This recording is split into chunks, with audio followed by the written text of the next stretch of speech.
All righty. Whoa. Hello, hello, hello. He's, I'll still back here for now. Yeah. Calling the meeting to order. And let's go ahead, please, and rise for the Pledge of Allegiance and a salute to the New Mexico flag. Pledge allegiance to the flag of the United States of America and to the republic for which it stands, one nation, under God, indivisible, with liberty and justice for all. Juro fidelidad a la bandera de los Estados Unidos de América. República que representa una nación, Padre de Dios, indivisible, con libertad y justicia para todos. I salute the flag of the state of New Mexico and is the symbol of perfect friendship among united cultures. Saludo la bandera del Estado de México, el símbolo sea de amistad perfecta entre culturas unidas.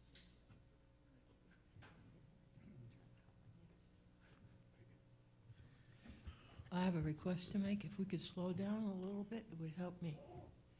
Oh, on the pledges? Sure. Next item on the agenda is approval of the agenda. Has everyone had a chance to look it over? All righty, let's go ahead, and I will entertain a motion then to approve. Recommend that we approve the agenda. And seconded by Mr. Garcia. And I'm just taking a look at one thing here, I'm sorry. All righty then. All those in favor of approval of the agenda say aye. Aye. Aye. Any opposed? None opposed. And all five of us are here, which is great. And everyone was here early, so those people watching, we were all here early today. The next item on the item on the agenda is executive session. Whole bunch of stuff. And so, Mr. Garcia, will you please take us into executive session? Mr. President, I'd like to take the Board of Education into executive.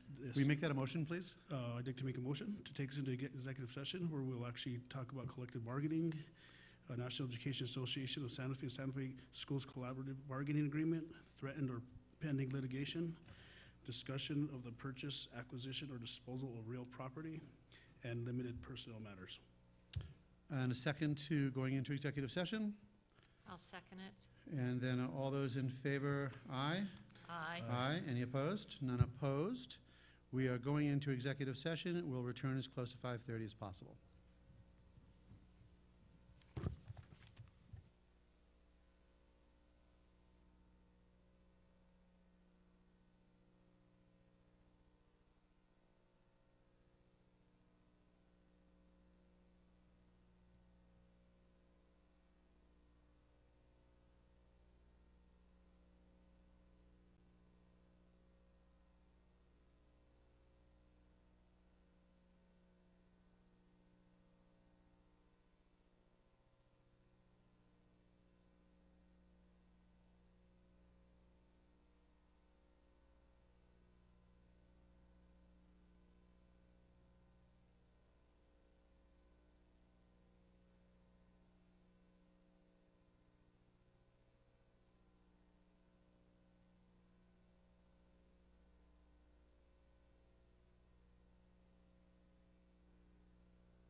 change.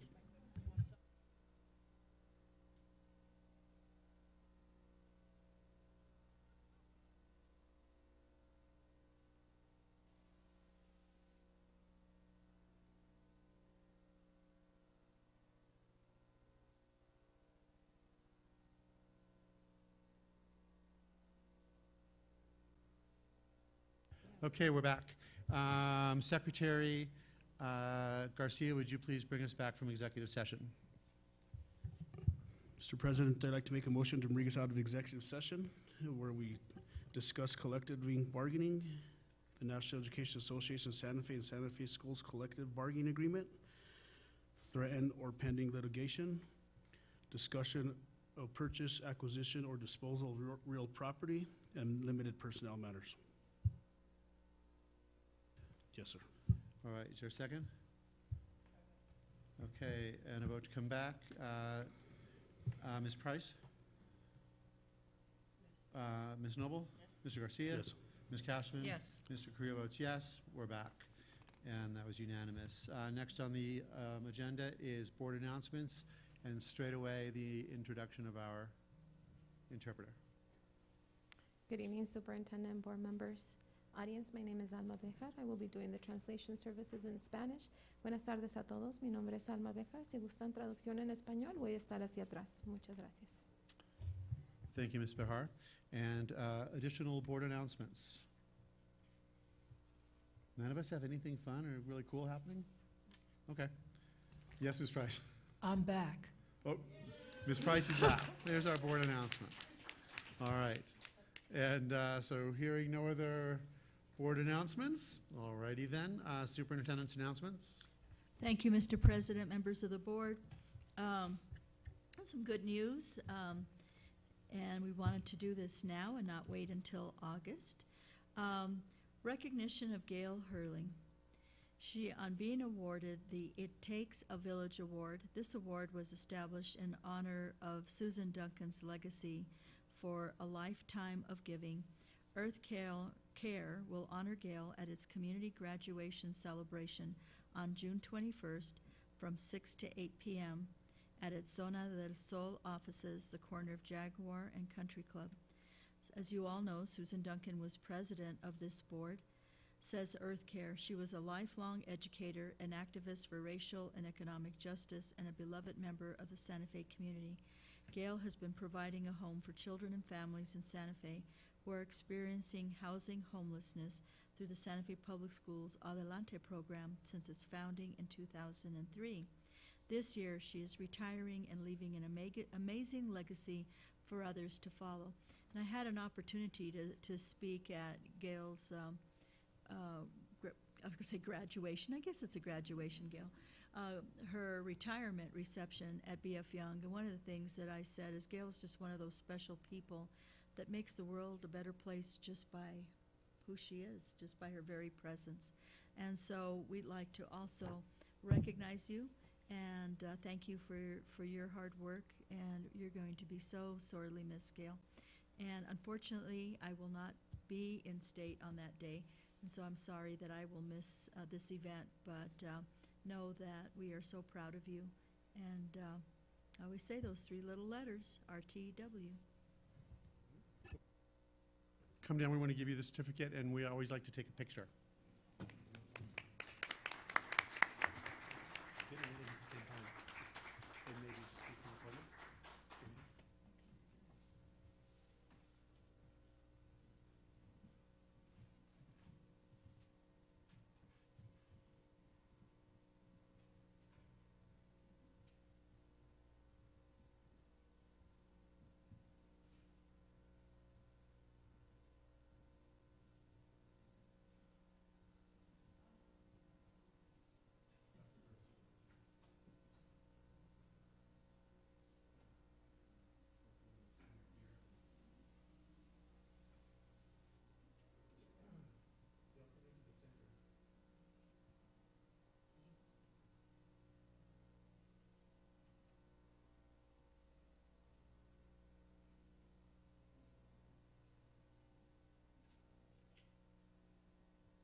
Thank you all so much for this recognition.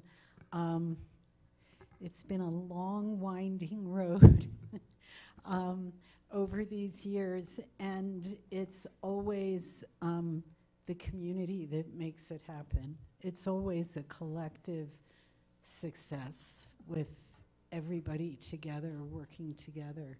And I'm kind of in shock that it's happening, but thank you for the recognition and for your kindness. And I'm speechless, which is rare. You can ask them. So thank you.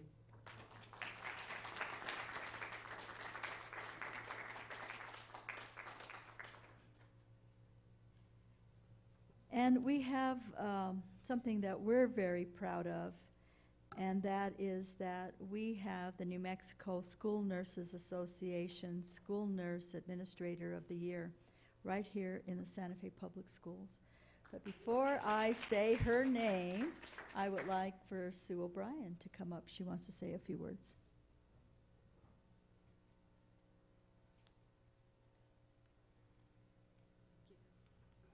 Good evening, Board President Carrillo, Vice President Cashman, members of the board, cabinet, and members of the audience. It's an honor to be given the opportunity to speak about a member of my district wellness team, and I know I'm going to get emotional, our lead nurse, Anita Het. Just recently, Anita was awarded the School Nurse Administrator of the Year for 2017 by the New Mexico School Nurses Association, and we know why. There are so many things that I could mention, but there are some things that definitely stand out about you, Anita. Anita is a remarkable leader.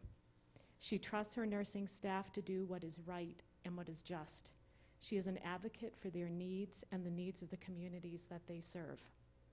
Never forgetting for a moment, which is often easy to do, what it's like to be in a school and in a classroom.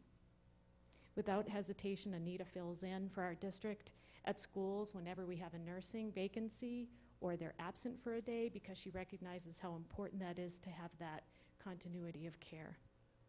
Anita, you're honest and genuine. You handle issues with respect and calmness, which is wonderful, especially for me.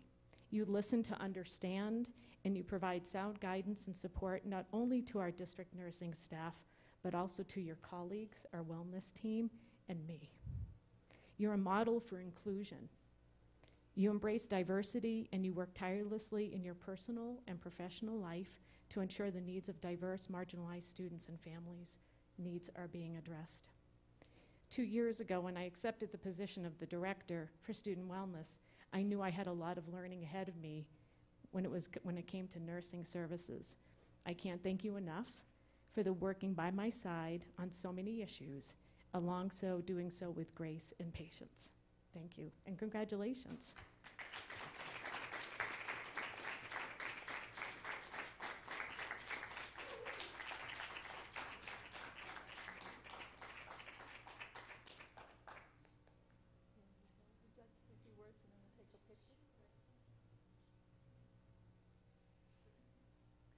Thank you, Sue. That was very sweet and very moving. I'm not a person of few words, but I'll try. I want to thank the board for all the support that you've given nursing. I know it's been a priority to increase nursing services in the schools, and I really value your support, and I know that you really understand what school nurses do, and I don't think that a lot of legislators understand it, and that's why there's not a mandate for nursing for a nurse to be in every school. But I know you understand it, so I really greatly appreciate the recognition for me receiving that award.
Gail, before you leave, Gail and I started in this district in a teacher intern program from the University of New Mexico. We've been friends for many, many, many years. Thank you. 1989? All right.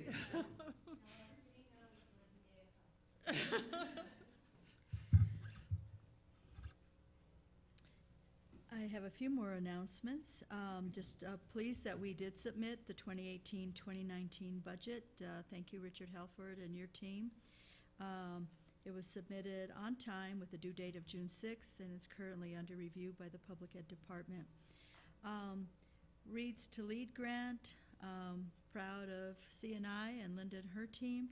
The 2018-19 Reads to Lead grant was awarded by PED to our district. We didn't get it last year, if you recall, and $136,475 to support schools in reducing the number of students reading below grade level. The focus of this application is on providing K-3 student early literacy, foundational skills, intervention, and teacher use of assessment data to provide targeted instruction. The grant will fund instructional materials, professional development, and can help us with the implementation of foundations at 2 more schools, Kearney Elementary and Nino Otero.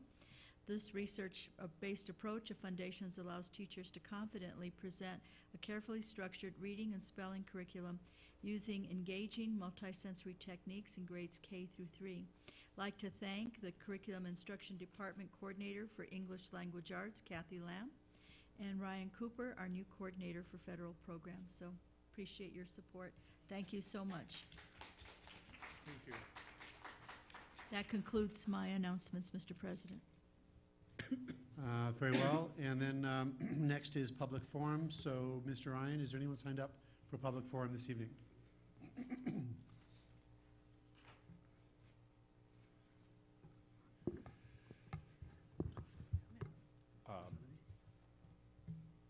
Board President, we have one speaker, Melissa Jacobs, to speak, and I'll go through the ground rules, and then we'll proceed. Please listen and speak with respect. No uncivil conduct will be permitted. Please do not discuss any specific student who is not your own. No sharing of time. Please self-monitor and observe the 3-minute time limit, and I will give you a 30-second warning when your time is about up. Public commentary and dialogue is allowed only during the public forum, not throughout the meeting.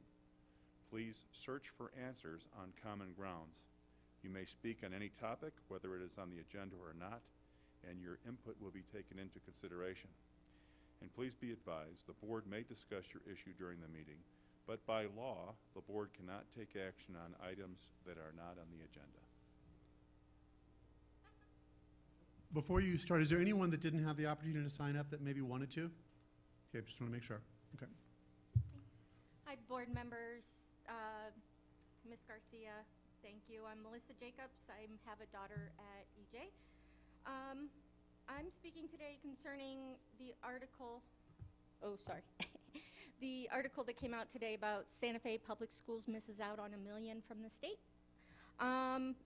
That's concerning in itself, and I can see by the article that you have been taking steps to rectify that. But there was one section that really concerned me as a parent. It says, the Education Department also said in its February 2018 report that the district lacked adequate internal controls to process and manage its electronic personal records. It found, for example, that at least 79 personnel files lacked documentation to prove the work experience reported, and that at least 3 teachers lacked a license as reported. This concerns me on a safety issue. As a parent, I want to know that our teachers are vetted and that their credentials are documented properly. And that's all I want to speak about. I just needed to voice my concern because, hey, that's me. Have a great night. Thank you for everything. Thank you, Melissa.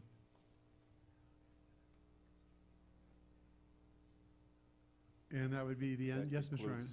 That concludes our public speakers. Great, thank you. That concludes public forum. The next item on the agenda is union update, and I see that President Grace Mayer is here this evening.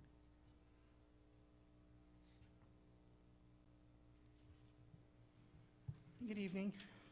I'm Grace Mayer, NEA Santa Fe president and art teacher at Milagro Middle School. I'm happy to report that our membership did ratify the changes to our collective bargaining agreement that we worked on with the bargaining team from the district. And so we're eager to have the board approve those changes so that they can be implemented for next school year. I know you received a summary that we put together, but I just want to read a few highlights of it for our membership and also for our community. There was a lot of concern and consideration given to compensation to all our employees, and that resulted in some pretty good gains for all of our employees, including the health insurance increase. The district agrees to pay the employee premium increase for the 2018-2019 school year, which is estimated about 4%. So that cost is not going to be passed on to employees. It's going to be picked up by our district, which they have done in the past for the last several years. This has been a huge benefit to our employees. Not every district has done this, and as a result of this, we haven't seen a pay cut where other districts have.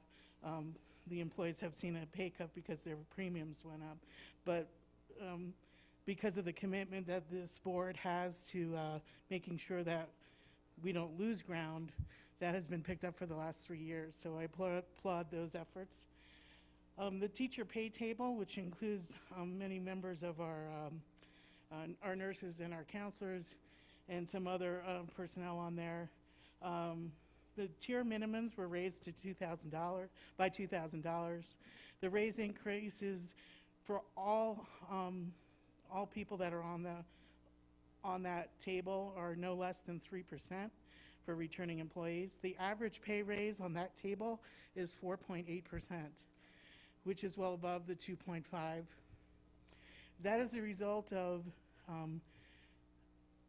again, the initiatives coming from our superintendent and with the help of school board members, especially Ms. Noble, who when we were talking about the cash reserves, I had been asking in previous meetings that we need to fix the tables, which meant we needed to consider infusing money so that the steps become a little more aligned and distributed more evenly. We had people who would go from one step to another, and they would get like $3 or $10. This we've changed, and this is the first year that I feel confident that that table can be moved on and worked through in the next few years to make those changes even more significant. So those raises are built in as opposed to just having a across-the-board raise from the PD, from our legislators, that continues to sort of maintain this imbalance in the cells. So there was a lot of work done by the district, and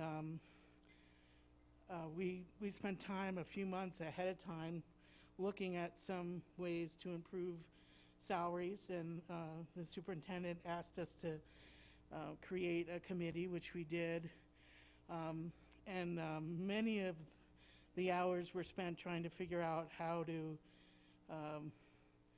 make those tables appear to be more attractive to people coming from the outside, but also to maintain the staff that we have now, to show them that at year 10, we still want you to stay. We value your commitment to the district, and we want to make sure that you keep seeing raises even if we don't get the money from the legislature, from the state, always. However, we're optimistic that with the change of the governor, there might be more attention given to raises for employees in public schools. Our secretaries and paraprofessionals, our bus assistants, our student nutrition, our mechanics, all the minimum hourly raises were raised to $12 an hour. This is above what even the city living wage ordinance is. We're really pleased that we were able to do that. We want to build on this so that eventually over the next 3 years we can get to everybody being at $15 an hour. We have some employee groups that are currently at $15 an hour, and we're proud of that. However, we need to get, I think, all our employees who are working with in public schools to that $15.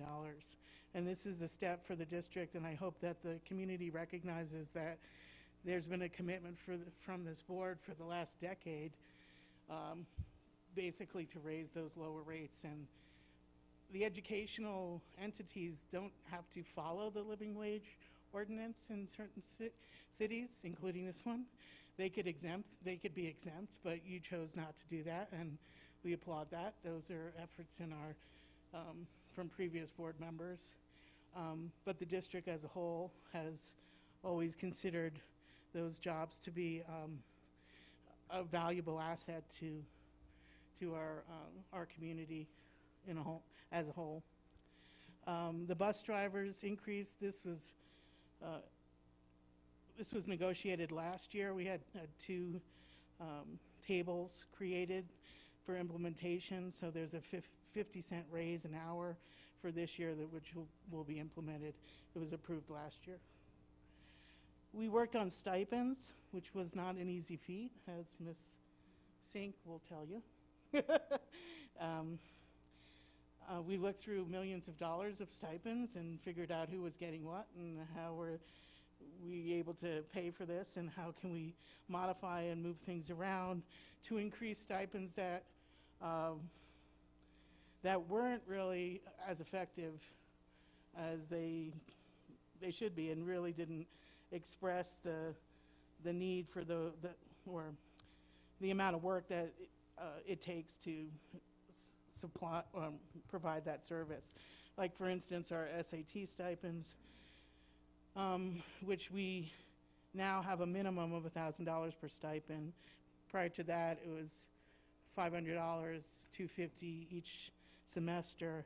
And then the number of stipends are based on student numbers at the elementary school sites. K-8s and middle schools will be allocated 2 stipends of $1,000 each per school. It's also based on the number of FTEs, so that's the minimum is 1,000, but there are higher stipends depending on the FTE. So we're proud to have moved that over there. One way we did that was to eliminate another article in the CBA, which it was going to some of our early, our retirees who identified themselves early, but we felt that this would be a better use of these resources. So that certainly helped with one of the stipends. However, we also looked at basically all of them, and we've made decisions in terms of lead teachers and activity stipends in the middle school portions of the K-8s, and we were able to move monies around to help increase those amounts, and also there was some need to add money to those stipends so that our team leaders at our elementary schools were acknowledged for all the work that they're doing. Our CBA kind of emphasized secondary level lead teachers as opposed to elementary. And in the past that had worked for us, but with more and more responsibilities in that position at elementary, it was really necessary to increase those amounts. And so we're happy to put that forward and hopefully for approval. We did touch a little bit on class size and for our technology teachers who currently were not,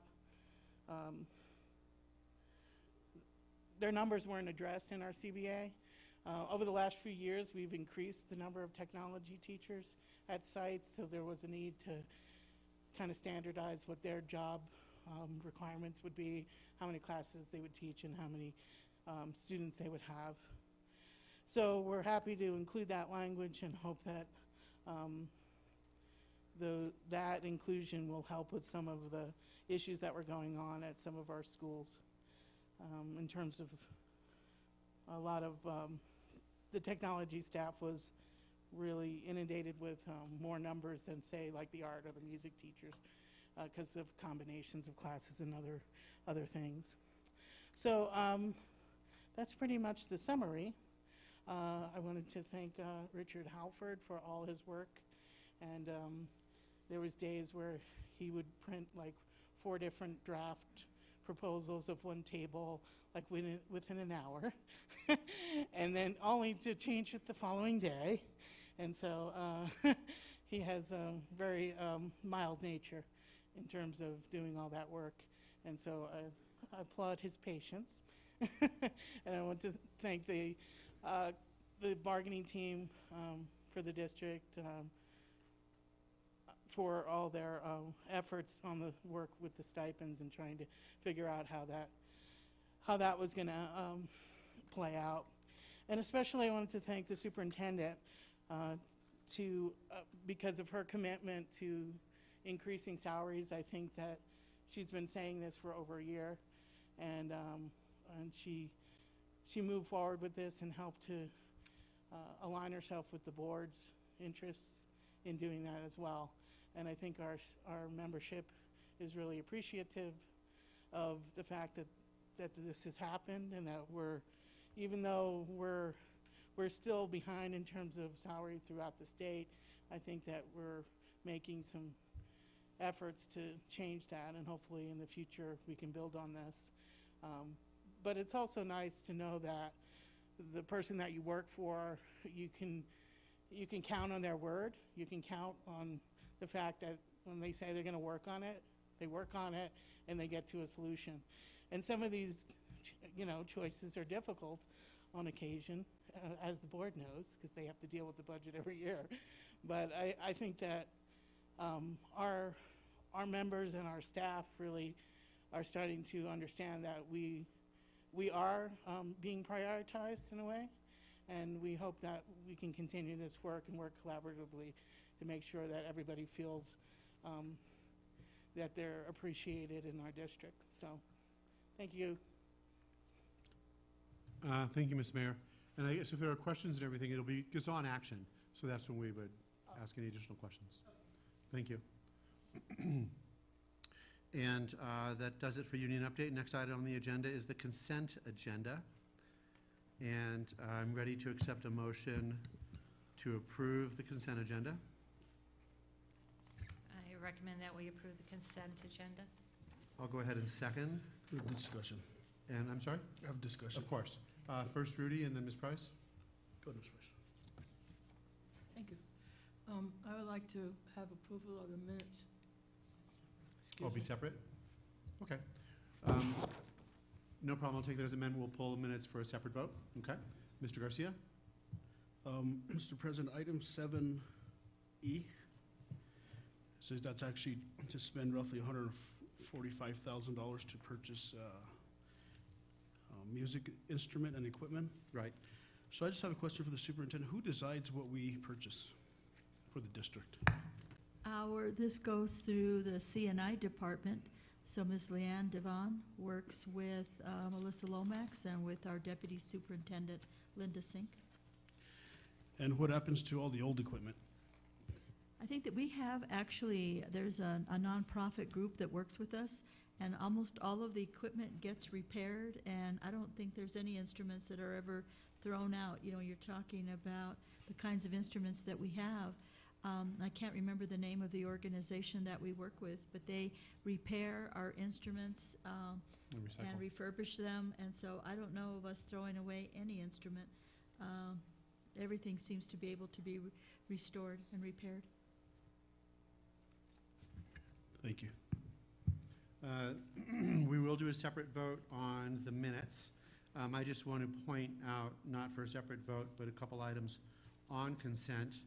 On your page 1 of contracts, just because there are certain things that I think community members don't know unless they're going online and examining everything that's going on with the district. The third item on 1 is the approval of our contract with communities and schools.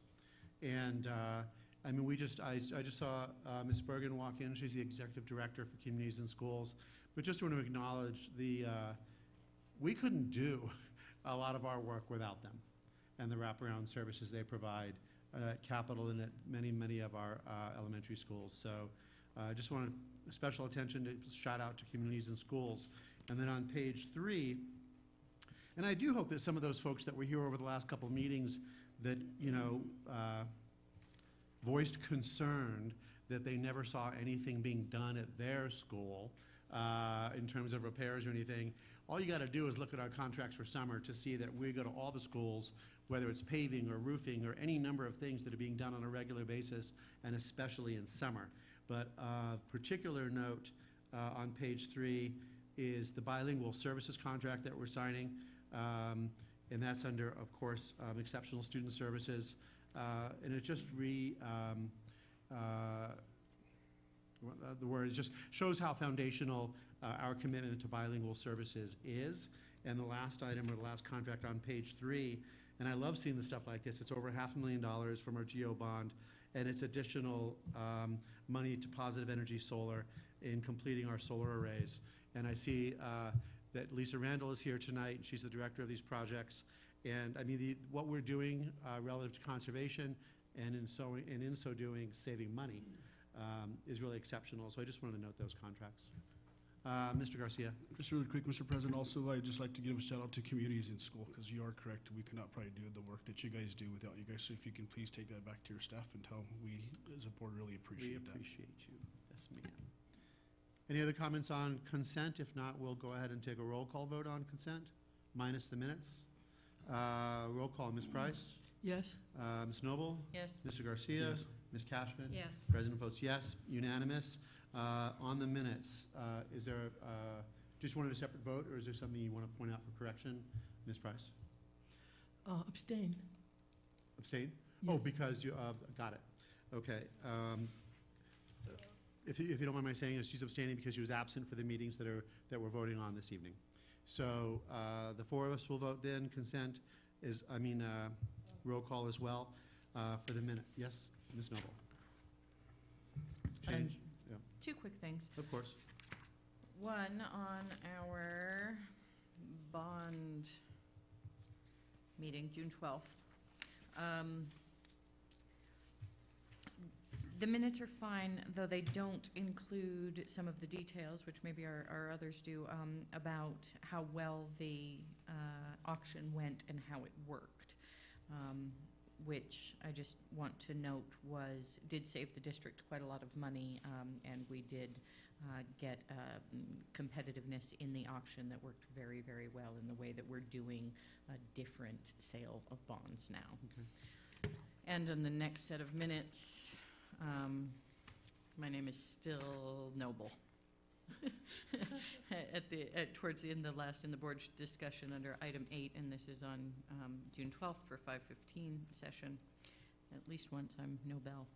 So we'll correct the spelling, and then we'll also, is it okay with you not to have to revisit the minutes on the 12th, but just to make your addition? Great. Okay, so. Mr. President? Yes, ma'am. Also, for the record, my name is Veronica C. Garcia. Thank you. Yeah, always middle initial. And then, terrific. So, motion to approve the minutes? So move. Consent? So move. Need a second? Second. And then, Ms. Noble? Yes. Mr. Garcia? Yes. Ms. Cashman? Yes. 3 votes yes.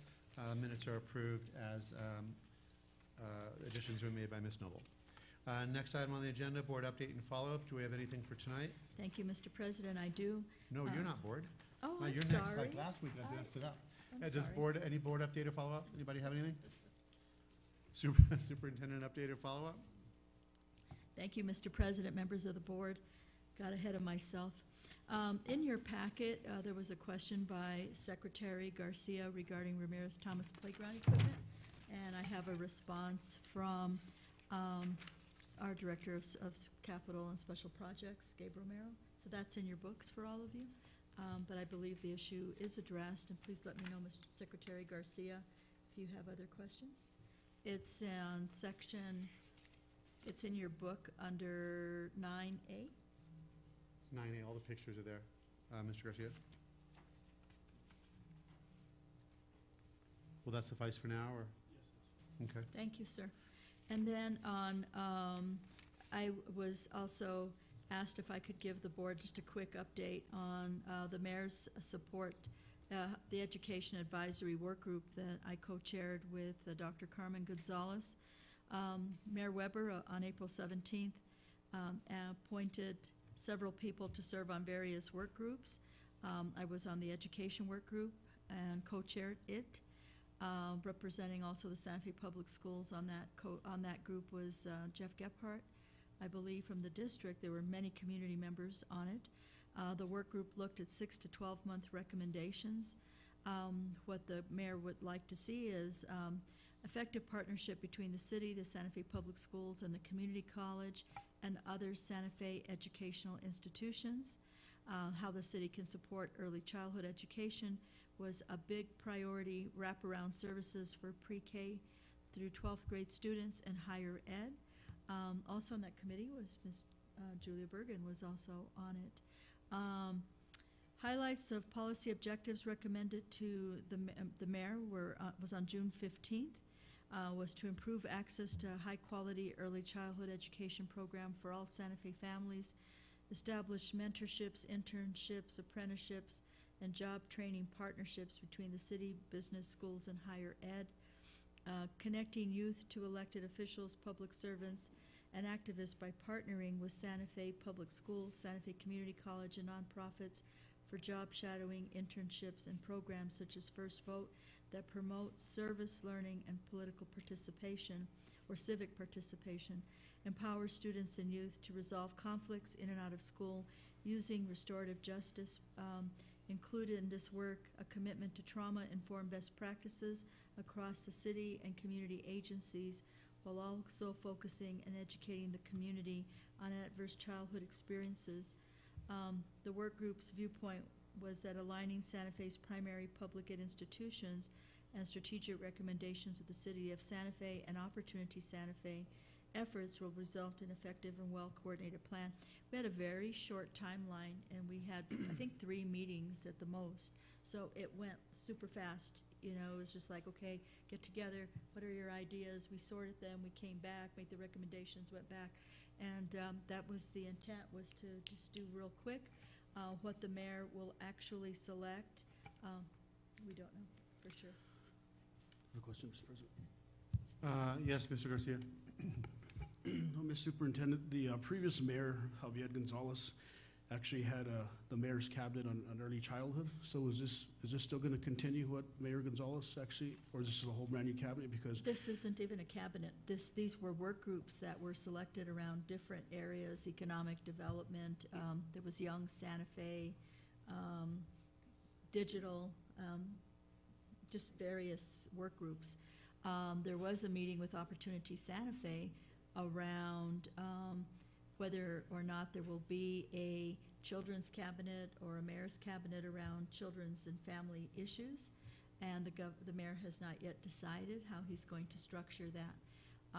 So there was a preliminary meeting with Opportunity Santa Fe, whether the mayor will send a rep or whether he'll attend or how that's going to work.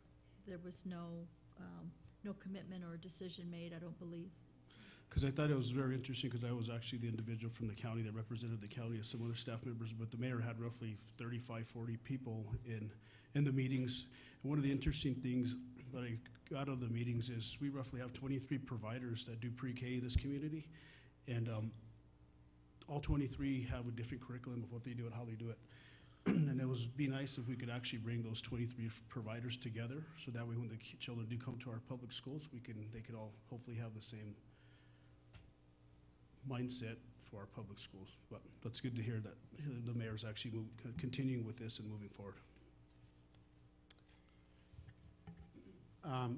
Me and then Ms. Cashman. So on that, I mean, I would hope that anything that, when we're asked to participate with the next governor, that one of the main things that we focus on, like Rudy said, is alignment.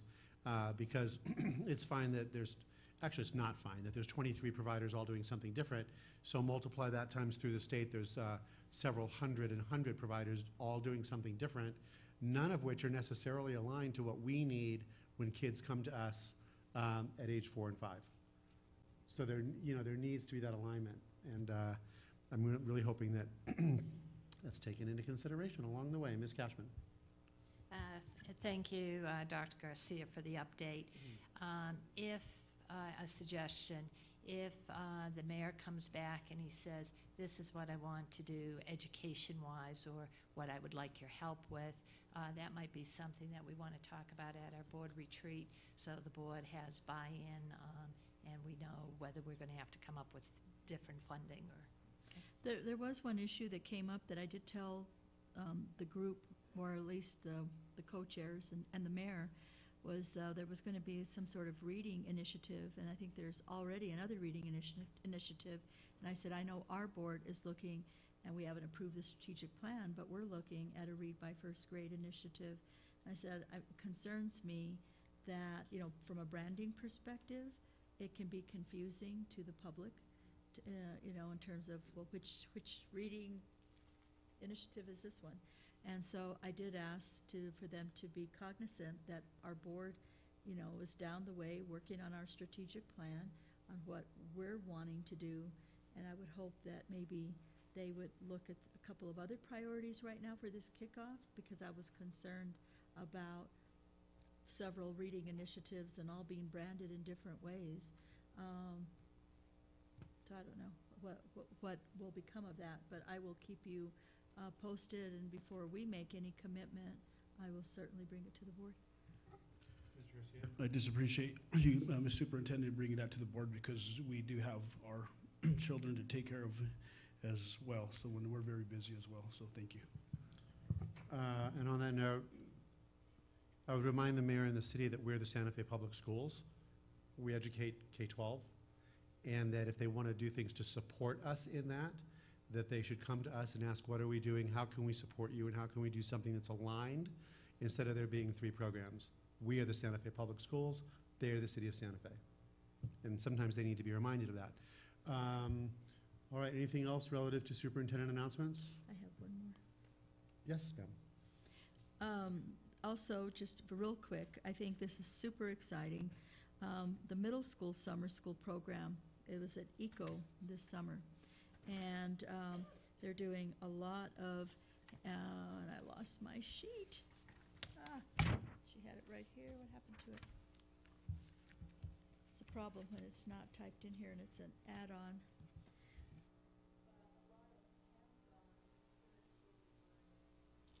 Hands-on experiential learning, project-based learning.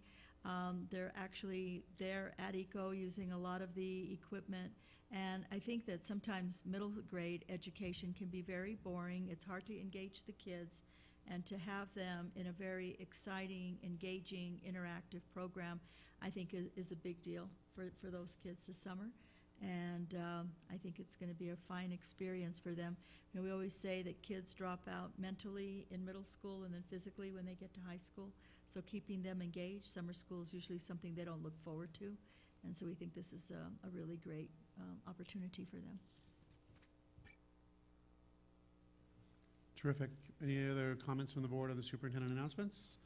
Hearing none, we're moving on. The next item on the agenda is the presentation and possible action is 10A public school outlay, public school capital outlay council, and it's a school security project application. And if anyone's out there watching, pay close attention to this one, because it can get confusing, and you really need to understand it to understand why we may take whatever action we may. And so we thought it was important to bring this to the board. We have well vetted this issue, and I think this has been an area of concern across the state. The legislature set aside $40 million for school safety, and school districts have until the end of July to apply for these dollars. And I think that many legislators believed that it would be like just a regular RFP. You submit your application, it would be rated. I don't think that many legislators recognize that it was going to have to go through the process set by the Public Schools Facilities Authority and the Public Schools Capital Outlay Council, which is different for every district. depending on your bonding capacity. So I asked our Chief Operations Officer, Christianda Wagner, and she, along with Executive Director of Facilities and Capital Planning, have done research on this because I did not feel comfortable making an administrative decision. I thought you should be informed because there could be, and you need to decide, because I think there could be political fallout for us not applying for safety dollars. So with that, I will turn it over to our Chief Operations Officer. Good evening, Board President, Board members, Superintendent. We have a brief presentation we'll share with you based on the research Mr. Romero and I did on this topic. The background, so the application came via email recently, and it's due to the Public School Capital Outlay Council in late July. It does require an in-depth site security assessment at each school considered for award. And so our interpretation of that requirement is that the assessment must be performed on an individual school building by law enforcement, covering anywhere from 140 to 350 security criteria to submit on a given school site. Let's see if I can get this to move. The following are ineligible for funding under this program. So these are some topics we talk about in our district, resources that sometimes we wish we could fund or prioritize. But school resource officers, other operational funding related to school security, so any increases to security contracts would be an example there, or reimbursement on prior projects. And I think that's important to note because our capital prioritization through the general obligation bond and mill levy have allowed us to make some good security advancements in our facilities, but we're not in a position to ask for reimbursement for anything that's already been done. The project for which the district is applying has to appear in our facility master plan, and there are plenty of things related to safety in our facility master plan because that's been a district priority for some time. In order for the application to be considered, we fall under what's called a match requirement. And so if we submit an application meeting the criteria I've already mentioned, then we go into another body of consideration, which is around the finance and the financing of the project and how much will be provided by the state. Currently, Santa Fe Public Schools is a 90% pay district, so we pay 90% on our projects, and we're qualified for a 10% match from the state. So the example here on a $50,000 project, we'd be eligible for a $5,000 award. Now, would we ever see that cash? The issue is our direct appropriations over the last several years total in excess of $4 million to date. And to receive the cash distribution, we need to draw down on that $4 million. So not only does the district have to come up with the 90%, but then we have to draw down on the $4 million before we would actually see cash flow. So if we were to scale up, let's say, and find a security project in the millions to take advantage of this program, well, we'd have to put up our 90% in the millions and then perhaps still not see cash because of that $4 million drawdown. I think this highlights the basic requirements of the application. Mr. Romero and I can stand for questions and elaborate on the example that we provided if needed. Okay, me and then Mr. Garcia.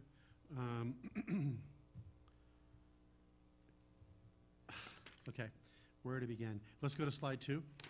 The assessment must be performed by law, and the assessment must cover 140 to 315 security criteria. So I'm assuming, of course, it's our staff that performs these assessments, probably at a considerable cost in terms of time. Would that be correct? President Carrillo, board members, Superintendent Garcia, our staff would be involved, but we would have to solicit law enforcement to do this assessment. So they would have to come in, talk to our staff, get all this information to provide this type of vulnerability assessment. Okay. And it's Just by to be site. And we'd have to pay them. I don't know if we'd have to pay them or not. We don't know, right? You think we would, Mr. They're just not going to come Zalbidis? just out of the goodness of their heart and spend 10 hours going through Santa Fe High School. And it's a building-by-building consideration, too. Okay. So, okay, that's on slide 2. On slide 3, the slide says, should the project for which the district is applying should appear in the facility master plan. Is that a should or a will or a shall? I mean, what's the obligation there? President Carrillo, board members, superintendent, this is the language that came from the letter that was provided to us. So I would imagine should is an indicator that you may not be eligible. That would be one of the criteria if they're going through it that probably could disqualify you. May or if may it not, didn't. but somebody else may have an app with, okay. And then, to comment on that, the facility master plan, 2017-18, there's been a lot of developments even in the short time that master plan was developed. So there are a lot of considerations that weren't considered at the time, Right. even a short year or two ago. It's just an interesting choice of words for them to use. On slide 4, cash award unlikely. So I guess my comment would be about slide 4 is because this, and I agree that I don't think the legislators intended it this way because there are so many programs, our video, there are so many things we could do to increase safety at our schools that are not bricks and mortar or building type things, right, or purchasing type things. So what it really sounds like to me is we are being invited to spend our own money, which we're going to do anyway. Yes or no? Board President Creo, board members, Superintendent Garcia, ultimately that's what the program would require us to do is spend our own money to support the project. And with the implications of the drawdown on the $4 million, not realize any cash. Right. We would just be drawing down on that $4 million in appropriations for future eligibility of funds.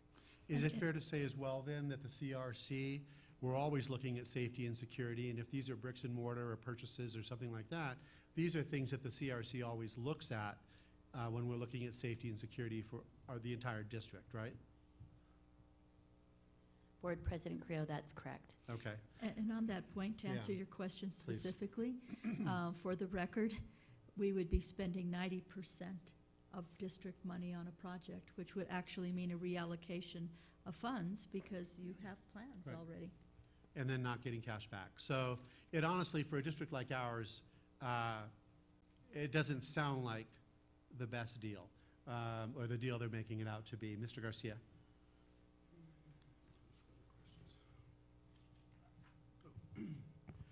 So really quick on that note, it's like any other money that you get from the state of New Mexico, whether it's a capital outlay grant or a security grant, it's all on a reimbursable basis. So that's how cities, counties, state buildings, and it's on a reimbursable. So yes, we would be fronting the money up front, but we would be reimbursed.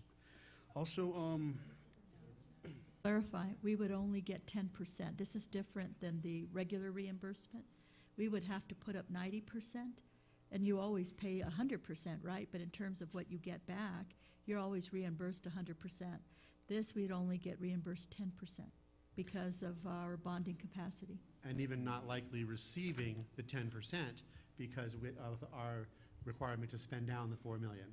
thank you for the clarification. What is the, so the applications are due July 21st. Do we know what the process is for PED as into what's the time frame for them to review these grants?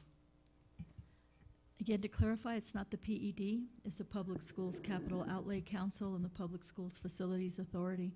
I don't think the letter specifies, does it? Board members, superintendent, there was a schedule at the end of the letter, and I think finalization was sometime in late August. Thank you. Ms. Cashman. Just a question on the assessment that has to be performed by law enforcement, and they've identified 140 to 350 security criteria. Are we already looking at those type of things already within? I mean, I'm just curious, what is this security criteria that we're looking at, and are we already doing the large majority of those? I would venture that we far exceed what is required or to receive these funds. But, Mr. Romero, do you actually have just examples of what that might look like? Superintendent Garcia, board members, I'm looking at the white paper now. Let's see. I think while you're looking at it, I think some of the things were like to install a fence around your property. Well, we already have fencing. I mean, I think a lot of, I just want to make sure that I think we've been doing a lot of these things, but did we go through the checklist and did But I don't something- think the checklist is a minimum requirement. The checklist, I think, is more for law enforcement to say, something that you're proposing, is it really going to make you safer, I think, would be my guess, because it's not a minimum requirement that they have stated in terms of standards. Mr. Garcia, Romero. If I could clarify, and we'll bring up the letter shortly, that there was a requirement, there's two types, that you could use one of two assessment papers provided by the state, and I looked at those assessment papers, and on one of them there was, I counted over 140 criteria or, a criteria to look into, and the other one had over 300 to look into. So those were required as part of the application process to complete those particular assessments. I guess maybe I asked my question wrong. On this list of things that were the criteria, are we already doing the large majority of those things, or we're doing them all? I just wanted to know, like, if they said we needed to have some sort of fancy security measure, or do we, I thought I read in something that there were a lot of basic things that we're already doing, like video cameras, fencing, is your outside perimeter protected? So I just wanted to make sure we didn't just say, oh, well, we're not going to get the money anyways. Are we doing the things that they're calling out? I guess what I want to clarify, Mr. Romero, my understanding is this is not a minimum checklist of what you have to have a safe building. They wanted you to see if, in fact, what you were asking for is really going to be a safety measure, according to law enforcement. That's a very different set of criteria. Is that correct? Superintendent Garcia, board members, the two questions. First, the assessment is being done by law enforcement to determine, as you said, if what you're asking for would be reasonable and ways to legitimately improve security at the site. The second question about whether these assessments ask a lot of the same questions that we already do, in my review of them, which was brief, looking at the number of questions that they have, a lot of those questions were very familiar and things that we already do. But I did not do an in-depth analysis of each. But the criteria is different. It's not a standard that you need to meet. It's basically like, for example, if we wanted to install, let's say that we said we want to install metal detectors, then, we're fortunate that we have security, a director, former law enforcement, but a lot of school districts don't even have that. So they would want law enforcement to come in and say, you know what, you have multiple points of entry. A metal detector is not going to work for you. So that, I think, was the intent in having law enforcement to look at it, because they're assuming that you have lay people or educators making security recommendations, and that law enforcement think it was reasonable for you to apply for these things, and not as much as a minimum checklist for safety. Just really quick on that note, I think maybe Board Member Cashman, are you alluding to make sure that the public out there is actually realizes that we're going beyond the call of duty? Yep. Thank you. Additional questions?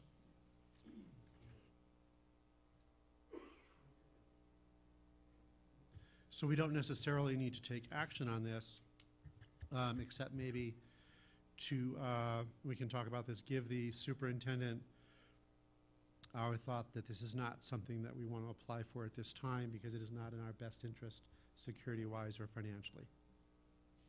I guess I Ms. would, Cashman. I guess I would recommend that we do not apply to this grant. I think the concept was great by the legislature. I have read that they didn't intend it this way, but we also know that the Public School Finance Authority, a lot of our rural schools need this help. And because we have a large bonding capacity, we're never going to qualify for it. And I'd rather see, instead of our staff spending time, that they, and then whoever's evaluating say no, I'd rather get it out to the rural school districts right away.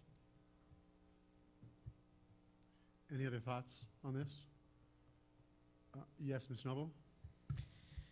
I would agree with Vice President Cashman. I think that, and thank you for the analysis, not all grants are appropriate for all organizations, and this one does not look appropriate for us in terms of the time, effort, and money that we would not be guaranteed to get. Right. Is there anyone on the board that thinks we should be applying for this money? So then I think it's safe to say, just giving the direction to superintendent and staff, that we are not going to. Great. Thank you, Mr. President, members of the board, and I just want to commend our board too. You know, you guys have been at this for a long time, but I believe our district is just way ahead of the game in terms of security measures. You guys have done an amazing job. Great, thank you. And thanks to Mr. Sabritas and also to Mr. Romero. Next item on the agenda is, these are the action items. The first is action item 11A. Ms. Price, did you note the change there? We added the language. Great. So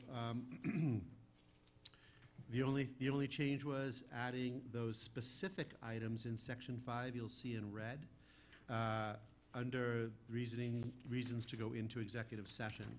So I'm going to go ahead and just make a motion to accept this resolution as it's been amended with. I just want to tell you something that Yes. our general counsel found after board review, that there are more than 3 exceptions for going into executive session.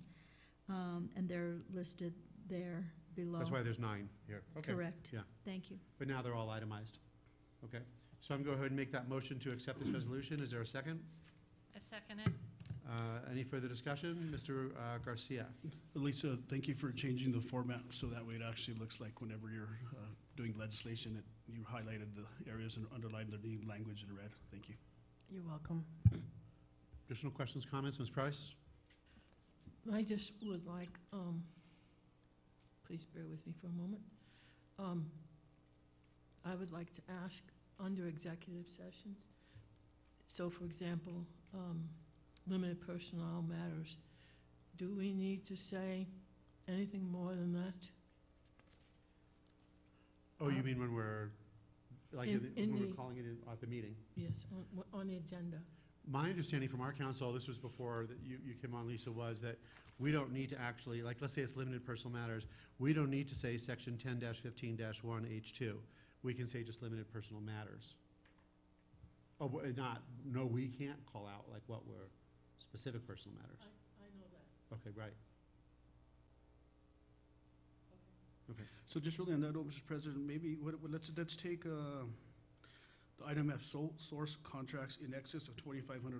Should we actually name what the contract is, or who it's with, or what we're doing with the $2,700, or whatever the amount is over the $2,500? Well, if for some reason this was going to be brought to us in executive session, it would just be on the agenda as sole source contracts in excess of, and that's how we wouldn't say the exact contract and who the contractor was for and everything else.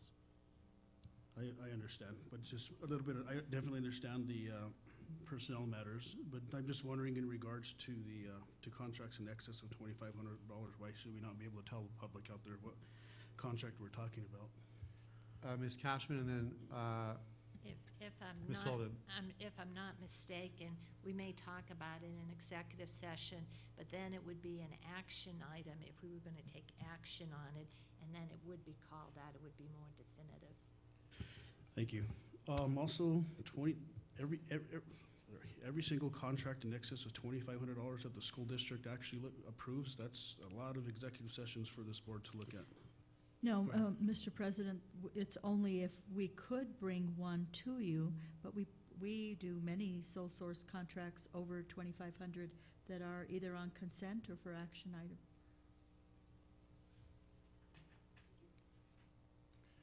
Additional comments on this resolution? There's been a motion and a second. Let's go ahead and vote. All those in favor say aye. Aye. Any opposed?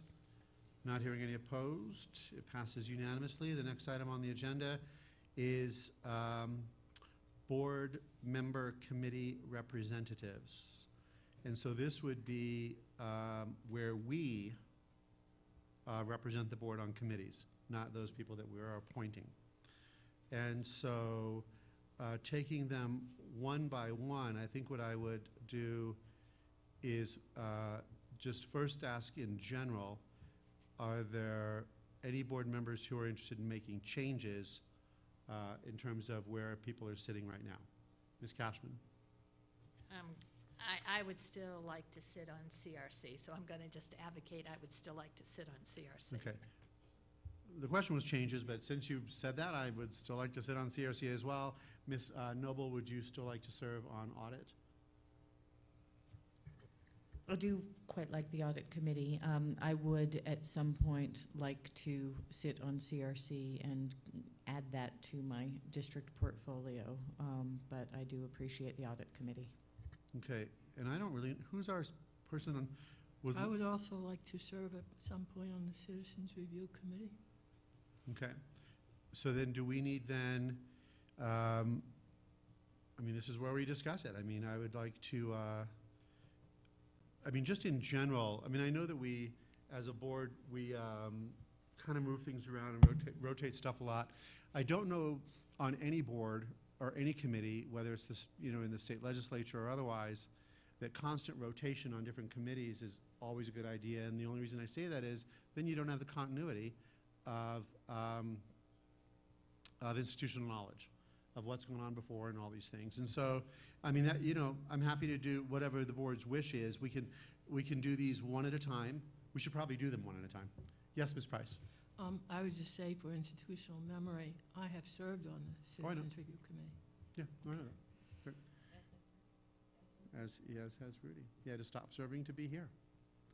So why don't we just start then, we'll just go through the line. Why don't we start then with audit? Then I would ask, Ms. Noble, are you comfortable serving on audit for the next year? Is that, and if so, is there a second to make sure that Ms. Noble continues doing so? I'm comfortable. Okay. I'll second it. Is there anyone that opposes Ms. Noble serving on the audit committee? Then let's just take a up and down vote, yay, nay. All those in favor of Ms. Noble continuing to serve on audit, say aye. Aye. Aye, any opposed? None opposed, that passes. Next is citizens review. Oh, yeah, so, oh, yeah, my person is, I'm sorry, is, God, I can't remember. We have two on it? Yes. Yes. I don't think we, okay. We've always had on the board-appointed committees 2 board members, but we haven't always had 2 board members. Maybe that's why I But just don't have that recollection of there ever being a second one. It used to be board member Trujillo, and then I think board member Garcia took her spot. Ms. Price? Yeah, we did discuss this, and it was brought to our attention by Board Member Trujillo at a school or conference. That I think this one is even by law. There has to be 2 board members on the audit committee. Not so for the other committees, but for the audit committee, I believe so. And we did discuss it. Okay. Not that you need to recall everything. Yeah, We okay. have minutes. No, I understand. Is there anyone that would like to be the second person serving on the audit committee? Did you want to, Mr. Garcia, did you want to continue with Linda's role on that committee? Yes, I think it's interesting, though, that some of us board members haven't sat on the audit committee, but I'm good with us continuing to serve on it. Okay. All those in favor of Mr. Garcia continuing to serve? Do we need a second? Oh, yeah, sure, second. I'll second it. All those in favor, aye? Aye. Aye. Any opposed? None opposed. I should put my glasses on. Next is citizens review. And right now, serving on citizens review is myself and Ms. Cashman. I know that it appears that both of us would like to continue serving for the next year. So then I would make a motion that the both of us just continue serving the next year. Is there a second? Do you want to take them individually? Someone's got to say something. Well, that's fine, but then my question was, do you want to take them individually? Let's go ahead and take them individually. Okay. Serving on this, okay, Maureen's currently serving. Those that would like, and you expressed that you want to continue serving. Okay, and I would second Maureen to continue serving. So there's that in a second. So those in favor of Maureen continuing to serve? Aye? Aye. Maureen, you going to vote for yourself? Yes. Okay. So Maureen will continue to serve. I would like to continue to serve as well. Is there a second? I'll second it. And let's go ahead. Those in favor of my continuing to serve on Citizens Review. Those in favor say aye. Aye. Aye. Guess I'm off that committee. Not necessarily, though. So who else would like to be on the committee? I would like to be on the committee. Second. Okay. And then all those in favor of Ms. Price serving on the Citizens Review Committee? Aye. Aye. There's, I would say nay, and so there were 3, and I didn't hear from Ms. Noble. Aye. Okay. Ms. Price will be serving on the Citizens Review Committee with Ms. Cashman. The next is And part. I would like to ask, looking at the schedule, as I have often said, I'm going to write a book called How I Spent My Summer Vacation. And so I'm looking at the schedule here, and it looks like the next Citizens Review Committee is in August. Is that correct? Correct. Yes, it is. Okay, thank you.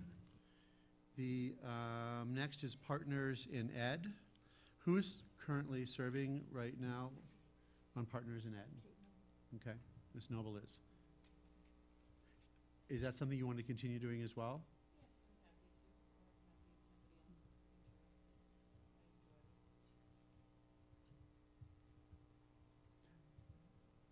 I don't know that I'm the right person to do that for reasons that I've discussed with the superintendent, and I don't think it's appropriate for me to serve on that board. So I'll second Ms. Noble continuing to serve on that if you have the time available, because I know both of those committees are important. If you needed to not do audit, to do, because I know you're overextended, as we all are. Okay. All right. Done. Next is, oh yeah, vote. All those in favor of Ms. Noble continuing to serve on Partners in Ed? Aye. And any opposed? None opposed. Next is our appointments. So my appointment to audit, hold on, let me.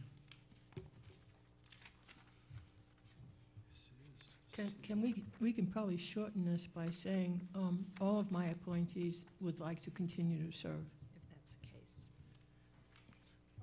We probably could shorten, but the main thing that I would want to. I'm just saying, you know, we could. Yeah, no, I understand. Yeah. The main thing that I would want to say, having been on that committee and the number of people that very routinely don't attend, I would say that board members should be very clear to their appointees that their attendance is borderline mandatory, because it's ridiculous for people to constantly have to play catch-up because they've missed 4 and 5 meetings in a row. Yes, Ms. Price. I've already checked into that. My board members, my appointees attend regularly. I don't think you can make a volunteer do anything under mandate. I agree, but I think it just needs to be impressed upon them the importance of having quorums and having people show up for their commitments. So the first one is audit. We'll take them separately.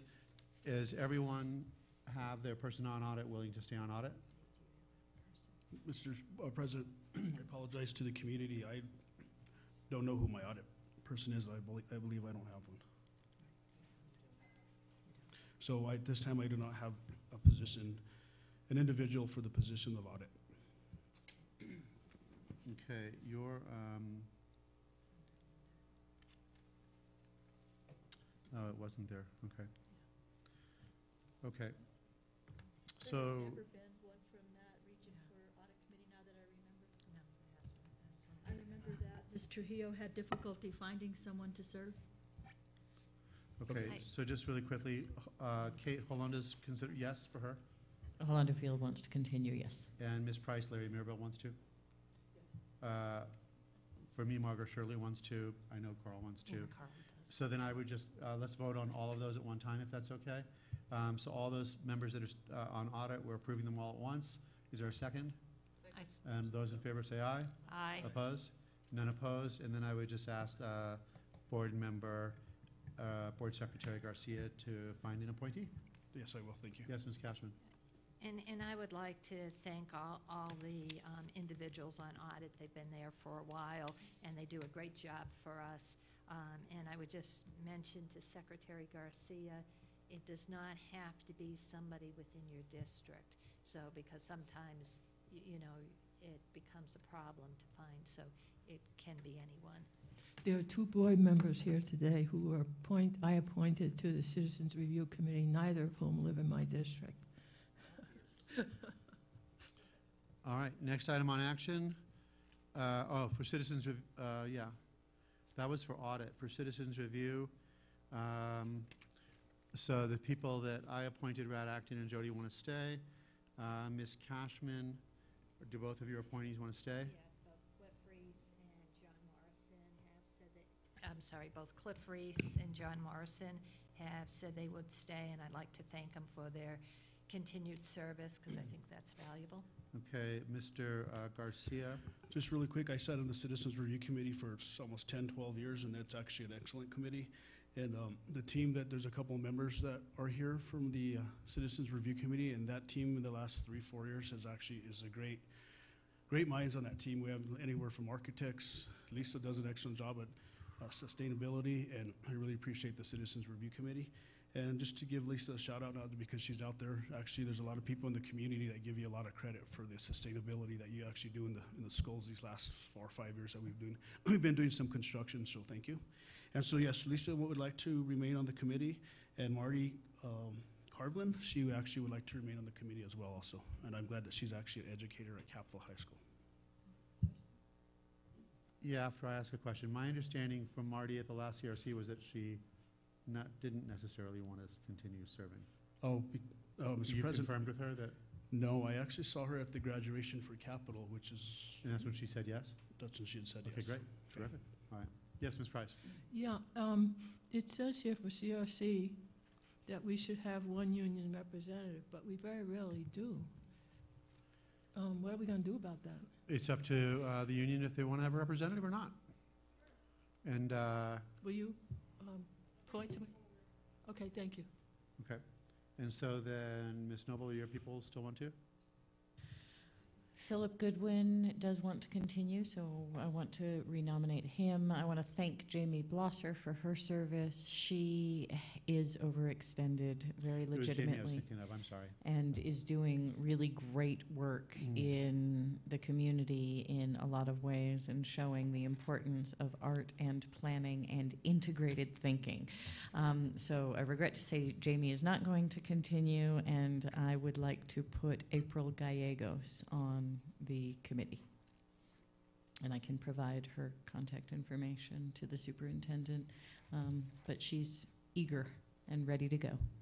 Terrific. And then Ms. Price?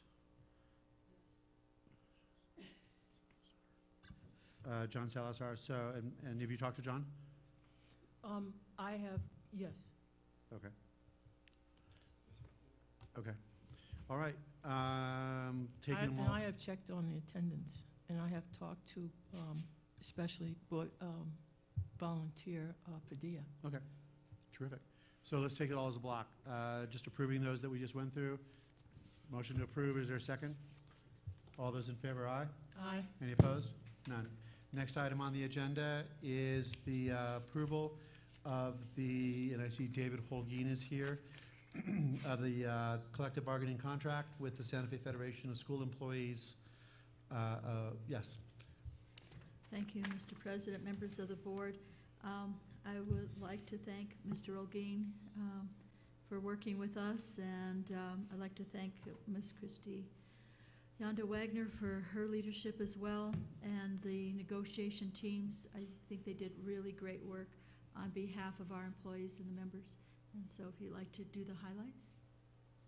Sure. I'll go ahead and start, and then I'll introduce Mr. Holguin here in a minute. But we opened bargaining a few short weeks ago, early May, I think. And we each brought a couple of other folks with us to the bargaining table. On the district side, Mr. Gabe Romero and Ms. Marissa Bonifer participated. And then I'll let Mr. Holguin introduce his members, and then I'll summarize our negotiations, and he'll discuss briefly the ratification. Oh, okay. On our side of the team, we had, of course, me, and I had Alex Vigil, electrician, James Berry, electrician, and Eddie Lujan. They were all electricians, so they were on our side of the table.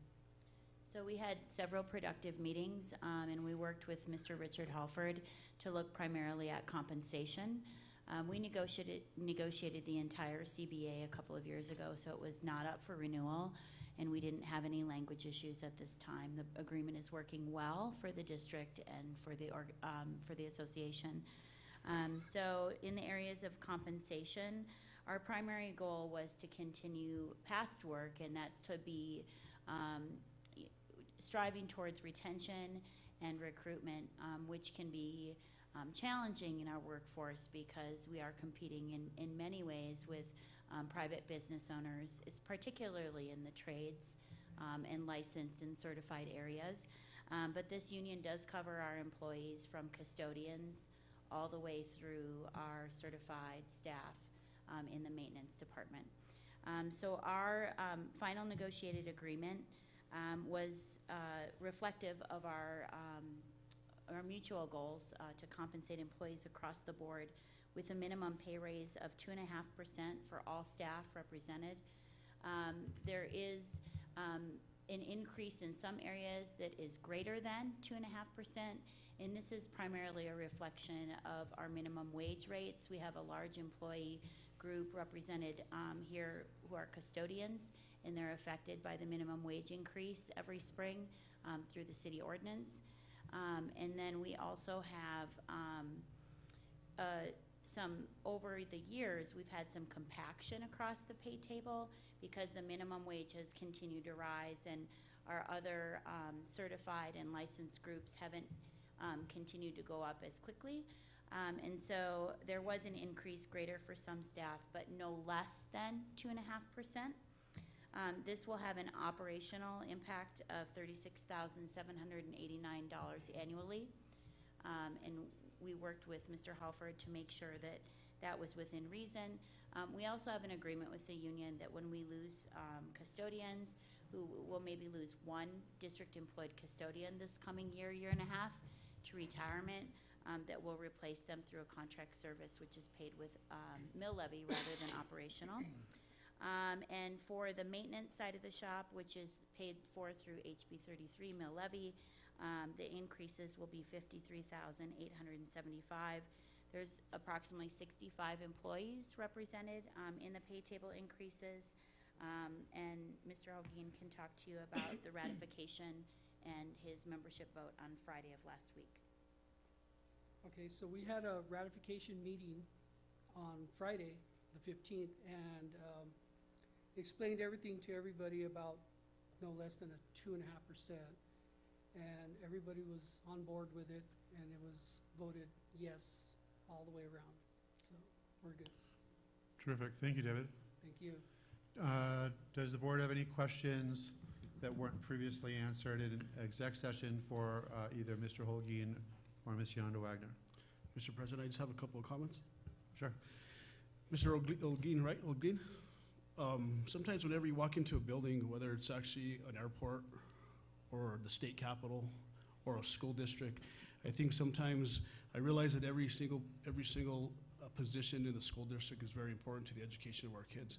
And whenever you actually walk into a building and it's cleanliness and who turns on the lights in the morning, I just want to tell you and your team, thank you for what you do. Really, it's really appreciated when you walk into a building and you can just sense that there's passion in that building. Thank you. Thank you. Thank you. Additional comments or questions? David, thanks for your work. You've been at this a really long time, and I've seen you here 7 years in a row, and just want to say thank you to you and your team, and to Ms. Yonda Wagner and your team for negotiating as well. Ms. Price. I want to thank you for the work that you all have done, and I also want to, and I'll repeat this with the next one, I really value the decrease in tension, and I appreciate, as a board member, the hard work that you all do. Thank you. Thank you. Entertain a motion to approve? So moved. And a second? Second. So we're approving the collective bargaining agreement for the Santa Fe Federation of School Employees. And all those in favor say aye. Aye. Aye. Any opposed? None opposed. Next is the approval, item E, of the National Education Association collective bargaining agreement. And I know Ms. Sink is going to speak to that. So I understand we're going to be brief on this presentation. Deputy Superintendent Sink? So I think, we'll be brief since I think we've heard a lot in exec and also from Ms. Mayor, but I think there are some highlights perhaps for, we have the press here in terms of the overall raises. Also, if you could introduce the committee, would be good. I also want to thank Ms. Mayor for working with us, and I think we worked, quite well through a lot of difficult issues. They weren't easy, and thank you, Ms. Sink. And I also want to thank the board because we couldn't negotiate unless the board gave us the authority in terms of the budget. So thanks to the board for your support in what we were wanting to do with salaries and whatnot. Thank you. President Carrillo, members of the board, Dr. Garcia, I too want to thank our negotiation team, Elias Bernardino, Richard Halford, Principals Brenda Cording and Mariah Runyon. I also want to thank the NEA team, which was Grace Mayer and Lori Longeroux. We opened up bargaining the first week of April. We also started a compensation committee a couple of months before then, so we've put in a lot of work for the last number of weeks. And with that, I'd also like to thank Superintendent Garcia for her support and guidance during negotiations, as we couldn't do it without her help and leadership as well. And as I go through this very briefly, since Grace has also already mentioned it and I have mentioned it throughout this season of negotiations, I just want to reiterate again and thank the board for helping with the negotiations and also agreeing again to help with the health insurance for our employees.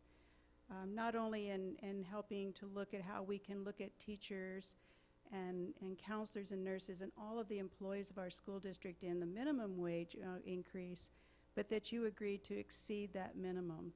And one of the ways that you agreed to exceed that minimum was through the $500,000 that at first was going to be looking at one-time payments, which really wouldn't help our employees for long-term benefits, but we'll do so now because we had considered the one-time payment. But I appreciate your help in this because I think our salary tables are very meaningful now. And as Grace reiterated earlier, we want to retain our teachers.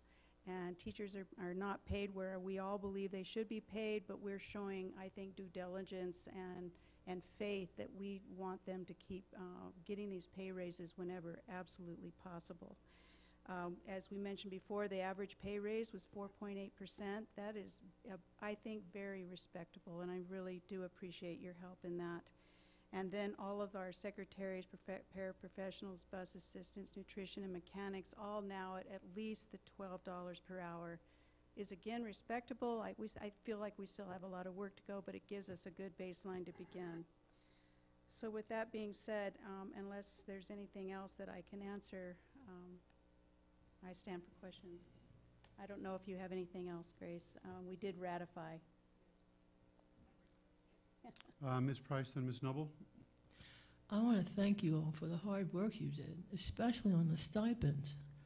Those have been a nightmare for I don't know how many years. And for you to get it done, and Richard, all of you, I'm impressed. I am deeply impressed. And I also want to thank the hard work that you did on this with the lack of tension. So thank you very much. Makes me feel good. Ms. Noble? I think this is just fantastic. It feels really, really good to be able to vote on an agreement that is so heartily agreed. Thank you for all your work. To Christy and the team on the other contract as well, but to the district staff and to the NEA folks. And, you know, this is economic development, giving teachers raises. To quote Board President Steve Carrillo at graduation, teaching makes every other profession possible. And that is really, really important. And Ms. Mayor, I really appreciate your commitment, your willingness to show up and maintain fresh ideas and to keep pushing, because I know what a hard job you have. And, you know, to quote Ms. Mayor, she said at some point, we need people to see their future in this district, in these pay tables. And I know you did a lot of work. I didn't know about the printing many, many different versions and copies, but it sort of makes sense. And, you know, even if we are still behind salaries throughout the state, I think that, you know, when you show up and do the work and do what you all did around the bargaining table, I have a lot of faith that we can catch up and hopefully even blaze a new trail for paying teachers more and really having the ability to attract, develop, and retain the greatest staff in the Santa Fe Public School District. So thank you so much, and I'm so pleased to vote on this. Mr. Garcia? A lot of this actually started back in January, February of this year when the state legislature actually approved their budget. So, you know, the state legislature needs to be thanked as well. Also, Superintendent Ms. Sink, you and your team did an excellent job. They've already said it. You did a very good job. We were informed the entire way of what was happening. Thank you, President, mayors, and your team. You guys, everybody worked together as a team, and that's what this community needs to do, is work together as one team, because we all live here. We all work in the district. And thank you guys for working great together. Christy, I forgot to thank you as well earlier, so thank you. Thank you, guys. So I'd move for approval. Ms. Cashman? Everybody knows. Okay, well, there's been a motion. There needs to be a second. So thank you to everybody. I mean as well. So there's been a motion and a second. Additional questions or comments? Hearing none, all those in favor say aye. Aye. Any opposed? None opposed. That passes unanimously. Next item on the agenda. And actually, thank you, Superintendent. Ms. Mayor, for bringing up when your union update how we are one of only a handful of districts that has held the teachers and everybody harmless on health increases, because we're very committed to that. So thanks for making mention of that. Ms. Price. Dr. Garcia, thank you so much for your leadership. It shows. Thank you. Thank you. So next item on the agenda is the reallocation of 2017 GO Bond funds for Santa Fe High School tennis courts and Capitol High School Phase 2 construction. And I know that we have some folks from CRC and staff here to present. Thank you, Mr. President, members of the board. Our Chief Operations Officer will kick this off. There are two projects where we are looking at reallocation of funds as recommended by the Citizens Review Committee. One is the Santa Fe High School tennis court, and I will actually go home and celebrate if we can get this one through. I know this has been ongoing for a long time, and the Capitol High School Phase 2 construction. And I do want to say that my first tenure here, even when I was associate superintendent, the tennis courts were in need of reconstruction. This goes back almost now 20 years. So, Ms. Wagner. Good evening again, Board President Creo, board members, Superintendent.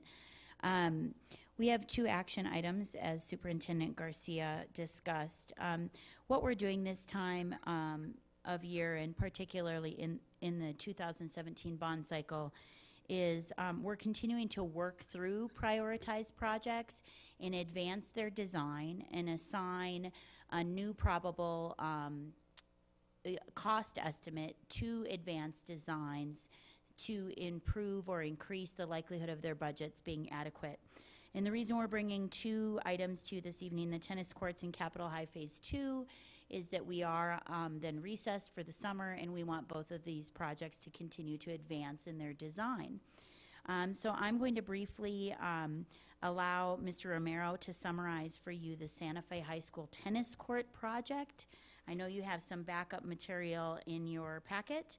Then I will summarize the Capitol High School Phase 2 construction project, again very briefly, and we'll ask Mr. Clifford Reese to come up and discuss the action taken by the Citizens Review Committee to support these 2 projects. We just want to make sure that the public and board members who aren't on the CRC are aware of a few details of the project. So, Mr. Romero, if you'll talk for a moment about the tennis courts. I want to make clear to the board that this is one action item. We were voting on one reallocation, okay? Not 2 reallocations. We'll do questions after the presentation. Again, Board President, Superintendent, Board members, good evening. If you can look at the items in front of you, there's 3 separate cost breakdowns for 3 separate options with the tennis courts. Pretty exciting work that we're involved with, and we're coming to a phase where we can make a good decision. But the first cost breakdown I'd like you to look at has to do with demolishing the courts. It says in the red writing at the top of the page, demolition of existing courts, replacement with post-tension slabs. What that is removing the tennis courts entirely at their current location and then replacing them at their current location with the new tennis court facility at that location. I won't get too far into the details, but you do see that there's a relatively, a considerable cost for the demolition itself of removing those tennis courts from the site. And then the work that comes after that has to be done in a typical tennis site is there for you to see. And the bottom line, or I guess the bottom line, you look at it being $2.3 million for removing that entire tennis facility and building a new one right on the same site, which we'll talk about some pros and cons to that in just a minute, but I just want to go over the costs for you. The second one I want you to look at, I don't know what order they're in, is renewal of the existing courts with the post-tension slabs. This idea has been talked about for some years as a cost savings of sorts. As we do the breakdown of the cost analysis, we do find, though, that there's some considerable work that will have to be done once the courts are overlaid with some new aggregate, and then the post-tension courts are laid on top of that. Now we have to design all the pathways and the roads that go, and the sidewalks and the roads that go to the new court, also reinstall new fencing, make footings, install footings around the entire tennis court to be able to make it a facility that's going to last for a substantial period of time and not have the same problems that we're experiencing now. When we do all those processes, you come down to a 2.3, almost a $2.4 million investment at the same time, which is pretty surprising that they're so close in price. Now, The third option I want us to talk about, and we'll be proposing to you and doing a little bit more work on that, is the courts at the new sports complex location. The sports complex location is where the, just south of where the ROTC Center is, just directly west of the practice field, or what will become the soccer field very soon. It has a number of really distinct advantages that we'll talk about here in a little bit, but I did want to go over the costs with you for that. And one of the things that struck me was that without going through all the costs here, what we would do is we would have to use part of that parking lot in order to make it feasible to put 9 courts in that particular location. And it will take up a few parking areas, but we have some ideas on how we can mitigate that also. And if you look at the bottom line cost, it's virtually the same. It is a little bit more, about $100,000 more than the other 2 options that we were talking about, but relatively small difference when we're talking about those sums of money. If you would turn to a page that talks about pros and cons for each of the options. At the top of the page, we talk about the pros and cons for leaving the existing courts and existing courts, renovation and repairs. So if we were to leave them in the same location, it's a slightly lower cost, not really significant like we're talking about, and people are used to that location. And there's a couple of other attributes with the parking nearby and stuff like that. But as we go into the cons, we start looking at the location itself becoming a problem, because it's a tough location to supervise. It's not as well utilized as it could be. It's not part of the sports facility itself. So its current location does prevent a few, I would say, items to consider that don't make it ideal as moving it to the new location. At the bottom part of the page, we talk about the new courts at the field, where we're talking about the sports complex, and you'll see the numerous pros that its benefits. It's consolidated inside the sports complex area. It's much easier to supervise. We're going to provide additional parking that will mitigate the parking spaces that they'll lose, and it may actually even become a bigger part of our physical education program, because now you can actually get to it. Before, when it was on the far northwest corner of the campus, that's just too far to walk for physical education that's going on the opposite end of the campus. So anyway, it brought along a lot of advantages to that. Lastly, you'll see a rendition of the courts themselves, 3 sets of 3 courts in a tiered approach.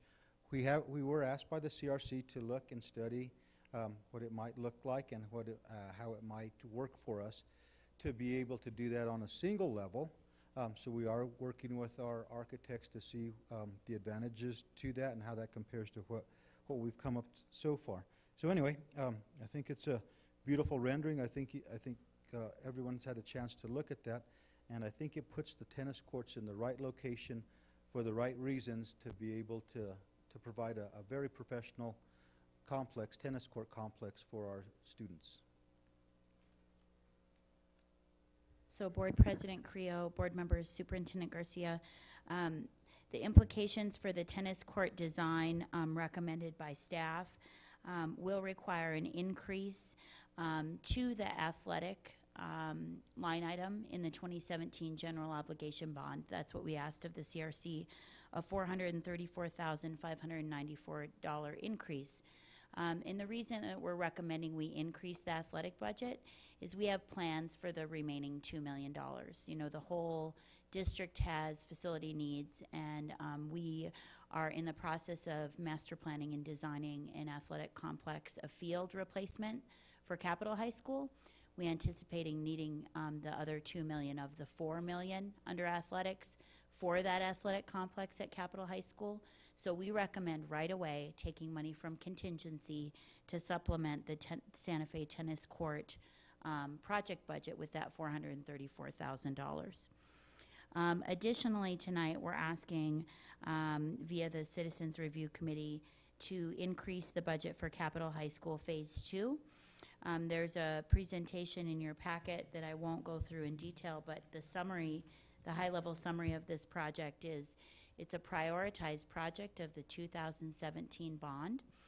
Capitol High School is currently under completion for Phase 1, which was the renovation that moved our entryway out to the front of the stairwell, added some special education classrooms, improved our cafeteria and serving areas, increased our seating for the cafeteria, and included exterior improvements to the building. Well, Phase 2, the prioritized project through 2017 bond, includes upgrades and additions to our science wing, as well as the renovation of a dance room and dressing area for our dance program. Both of these programs have been vetted through Linda Sink's office, as well as Principal Wilson Segura when she was with the principal, Principal Mariah Runyon, the department heads for science and the arts programs, as well as the teachers. Additionally, Miss Linda Sink spent a fair amount of time on campus walking and looking at all of the labs once our architect had a recommended design for those improvements. We're seeing cost increase on this project because of the programming that we've done with our staff to understand their facility needs and make sure we're really building labs with an eye to the future that support our medical pathway and our science programs, and optimize the space on campus with minimal increase in square footage, but necessary increase. So that's the Capitol High School Phase 2 project. I think that Mr. Romero and I could stand for questions on the projects, and then we can call Mr. Clifford Reese up for the recommendation from the Citizens Review Committee. Questions from the board? I have questions. First of all, I apologize for staff for not bringing these up in board review. I didn't realize we were looking at 2 different sites here for the tennis courts. But Wilson and Company, what was the price on their contract for the designing of this? Board President Creo, board members, Superintendent Garcia, I don't have the contract in front of me tonight, but typically it's a percentage. The way that design contracts work, they're a percent of the construction, and so I'll have to bring that forward. It will actually come to you for approval. We're in early design and we'll work under an existing contract under 50 this summer, but you'll be seeing that contract in early August. So Christy, the contract for what? For Wilson and Company? Board President Creo, board members, Superintendent Garcia, the contract for Wilson and Company is for design and engineering of the tennis courts, not to build them. It's to design, and it's the engineering contract. So that includes our electrical, plumbing, civil, all the infrastructure required to make sure that the parking, ingress and egress, and all of the civil requirements are met. So they actually are designing the tennis courts. And Wilson and Company has worked with us for some time on our tennis court needs, our programming needs, and will use that as a jumping off point for their engineering and their drawings. So, so the 2 sites, have we actually done any geotesting or anything there to see whether the site is suitable to have a tennis court there? Board President Creo, board members, Superintendent Garcia, Board Secretary Garcia, we have tested. We've done a significant amount of testing at the existing location 2 or 3 years ago, which brought us quickly to the conclusion that it was not viable to just live under the existing conditions, that there were civil issues that needed to be addressed, and we did that through some boring. We currently have surveying and testing underway at the new location and have confirmed that the conceptual design is capable of being advanced to a bid document.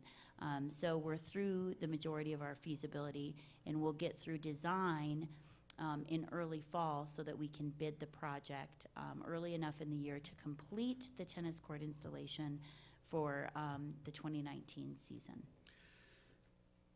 I just have trouble engineering something to death, especially a tennis court. Why are we using new post tension slab?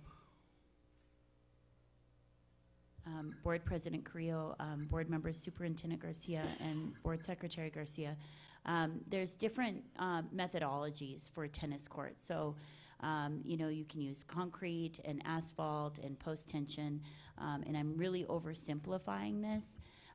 But post-tension has a long-lasting durability that we really don't see out of other hard surfaces.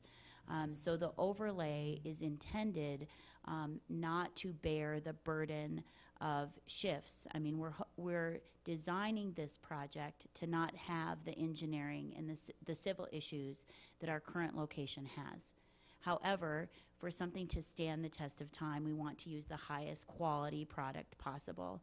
And so basically, this is the most effective way to get a long-term safe result with the minimal amount of maintenance and minimal likelihood of shifting, cracking, safety issues, and high-end maintenance over the life of these courts. It will probably endure the test of time greater than any other methodology. And this is the reason why I'm asking that, because usually when you want to use post-tension is for fire stations, so where you have this huge, heavy load where a car, fire engine is going to be on top of that forever. So that's why I'm just wondering why we're going to that extreme to engineer a tennis court that is going to have weight of a human being on there.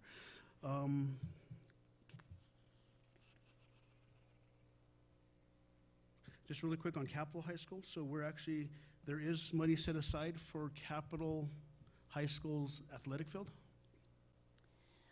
So the project here this evening, Board President Carrillo, Board Members Superintendent Garcia, and Board Secretary Garcia, the project here this evening, the tennis courts, its relationship to Capitol High School is that the tennis courts were a $2 million allocation from the athletic funds in the 2017 general obligation bond.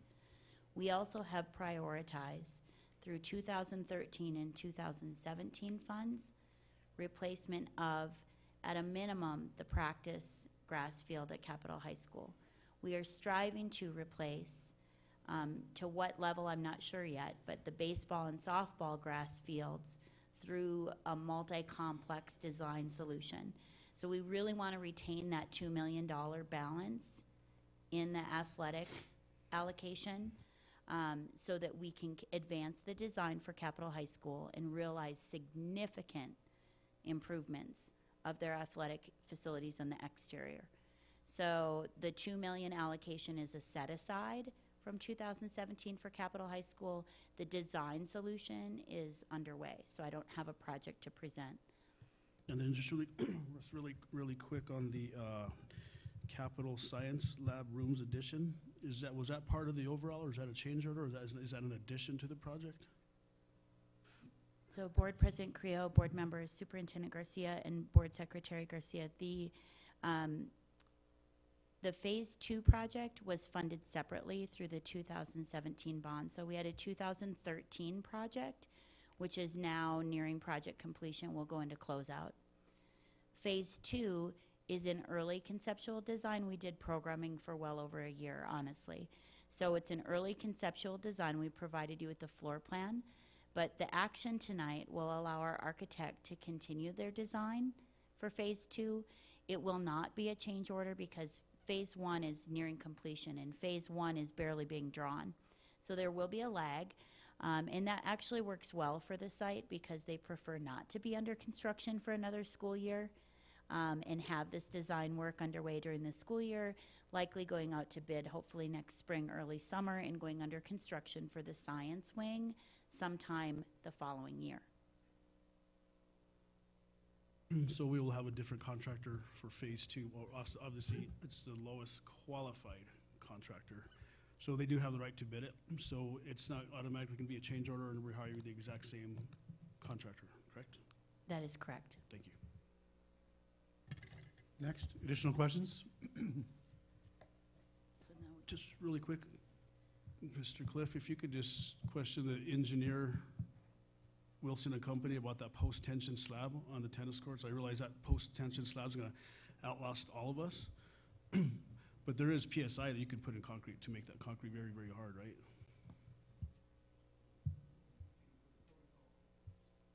Turn on the mic. Okay. He's asked a question to Mr. Here. Reese. PSI. So, President Carrillo, board members, Superintendent Garcia, Member Carrillo. I think I've got that right. I'm usually either saying, may it please the court, or Mr. Chairman, Madam Chair at the legislature, so I'm trying to remember what the protocol is. He's simply my here. liege. My liege. I was going to go for Your Excellency, but... There you go. Okay, to answer your question, Board Member Garcia, as you know, the CRC doesn't do design.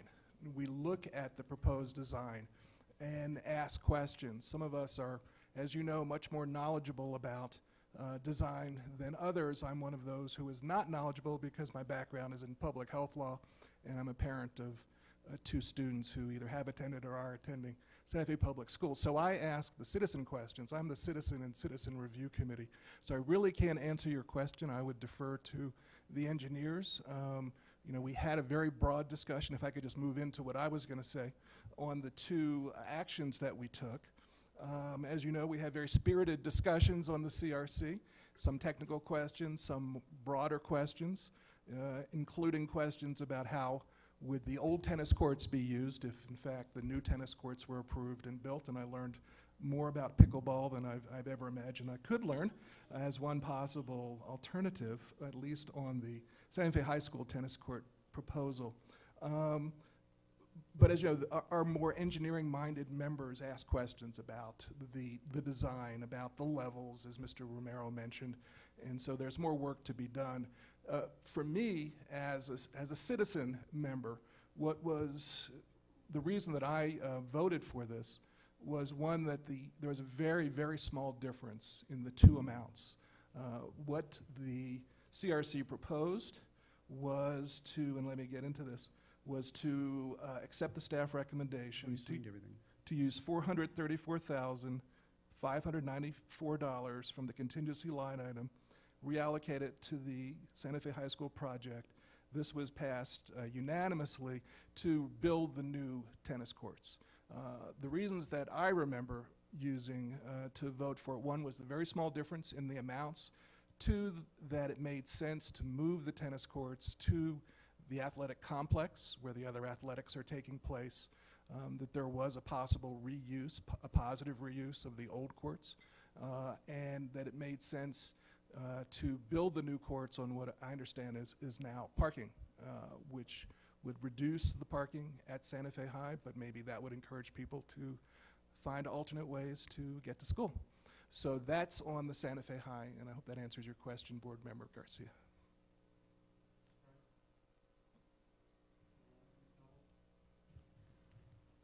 What is the positive reuse of the existing tennis courts? Pickleball. Oh. I'll defer to Vice President Cashman on that. One of the discussions, one of the reasons the high school wanted the courts to be moved to a new location was for security, to have all their students in one area that they could control a little bit better. As we talked about it on CRC, we're going to either need to demolish the existing facility, and I proposed, I know that this community is lacking in what is the most growing sport around. Is called pickleball. It's a bona fide version of tennis for mainly people in their late 40s through 90s. I know I said maybe at a point when these courts are, I know that also the city of Santa Fe is getting beat up on not having enough pickleball courts, and there has been some tension among the players. So it might be a good way that I proposed it. We haven't talked about it, and of course the board would have to do a lot more on whether we would, like we do with Lafarge Library, whether we would lease that to the city for a nominal amount and let them maintain it. But I do know that, in fact, I'm not sure it was one of your board member or your appointees, but they said, oh, we're having a meeting the next day with the mayor on this. And so there is a lot of pressure on the city right now to come up with some pickleball place. And I thought that's ideal because they have taken one tennis court over by Barker Street to realign it for pickleball.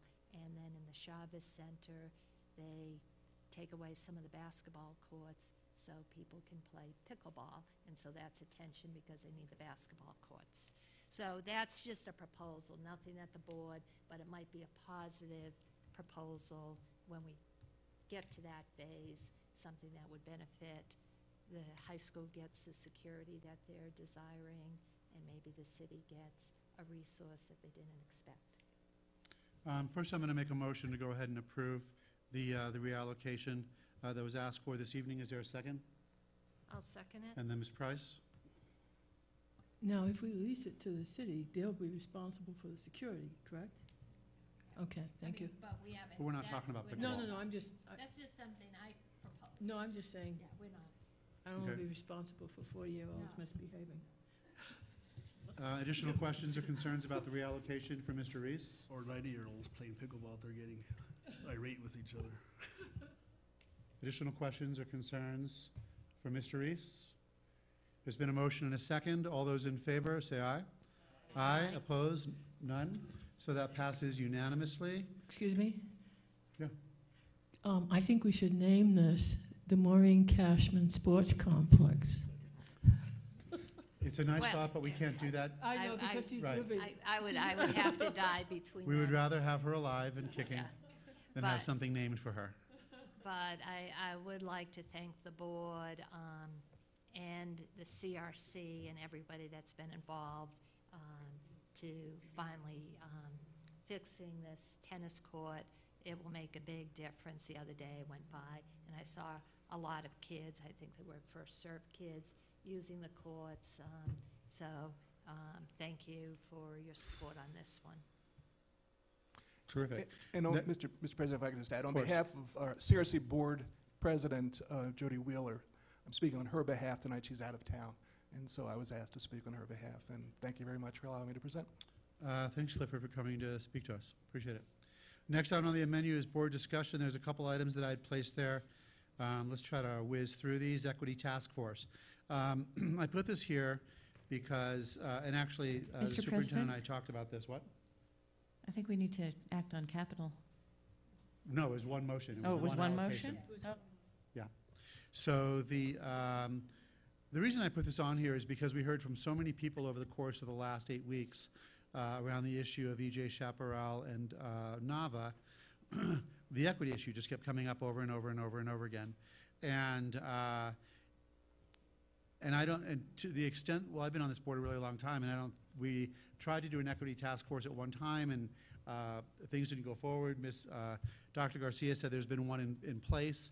When she and I discussed it, a lot of the things that she had mentioned to me had more to do with, I think, cultural awareness and cultural sensitivities. And I just want to make sure that in some way, and maybe on the current task force, we can start, moving in that direction, that the actual issue of equity, so the idea of the person that's at Salazar, the person that, the student that's at Salazar, that's at Sweeney, is having the same opportunities in their school as the person at, Carlos Gilbert or Wood Gormley or Sequia Madre. So if you wouldn't mind speaking to that or seeing that the task force can start to really zero in on that issue. And you're correct, Mr. Carrillo, although I would say that they were looking at equitable treatment. For example, kids get it, we have Christmas off, but then kids don't get excused for religious holidays that are not the major holidays, so that is an equity issue. But I agree that a lot of these are around race and ethnicity, but I do believe that it's similar issues, not specifically, like the school closures, but some of these issues have come up, and we can direct the task force to start tackling equity at a broader sense in the way that you describe. So yes, we Okay. can. Ms. Cashman. And I would just say on equity, we have a resource right on the board. As long as I've been on the board, I've heard Board Member Price talk about equity and, in fact, even gave us books. to read up on equity, which I did read all those books.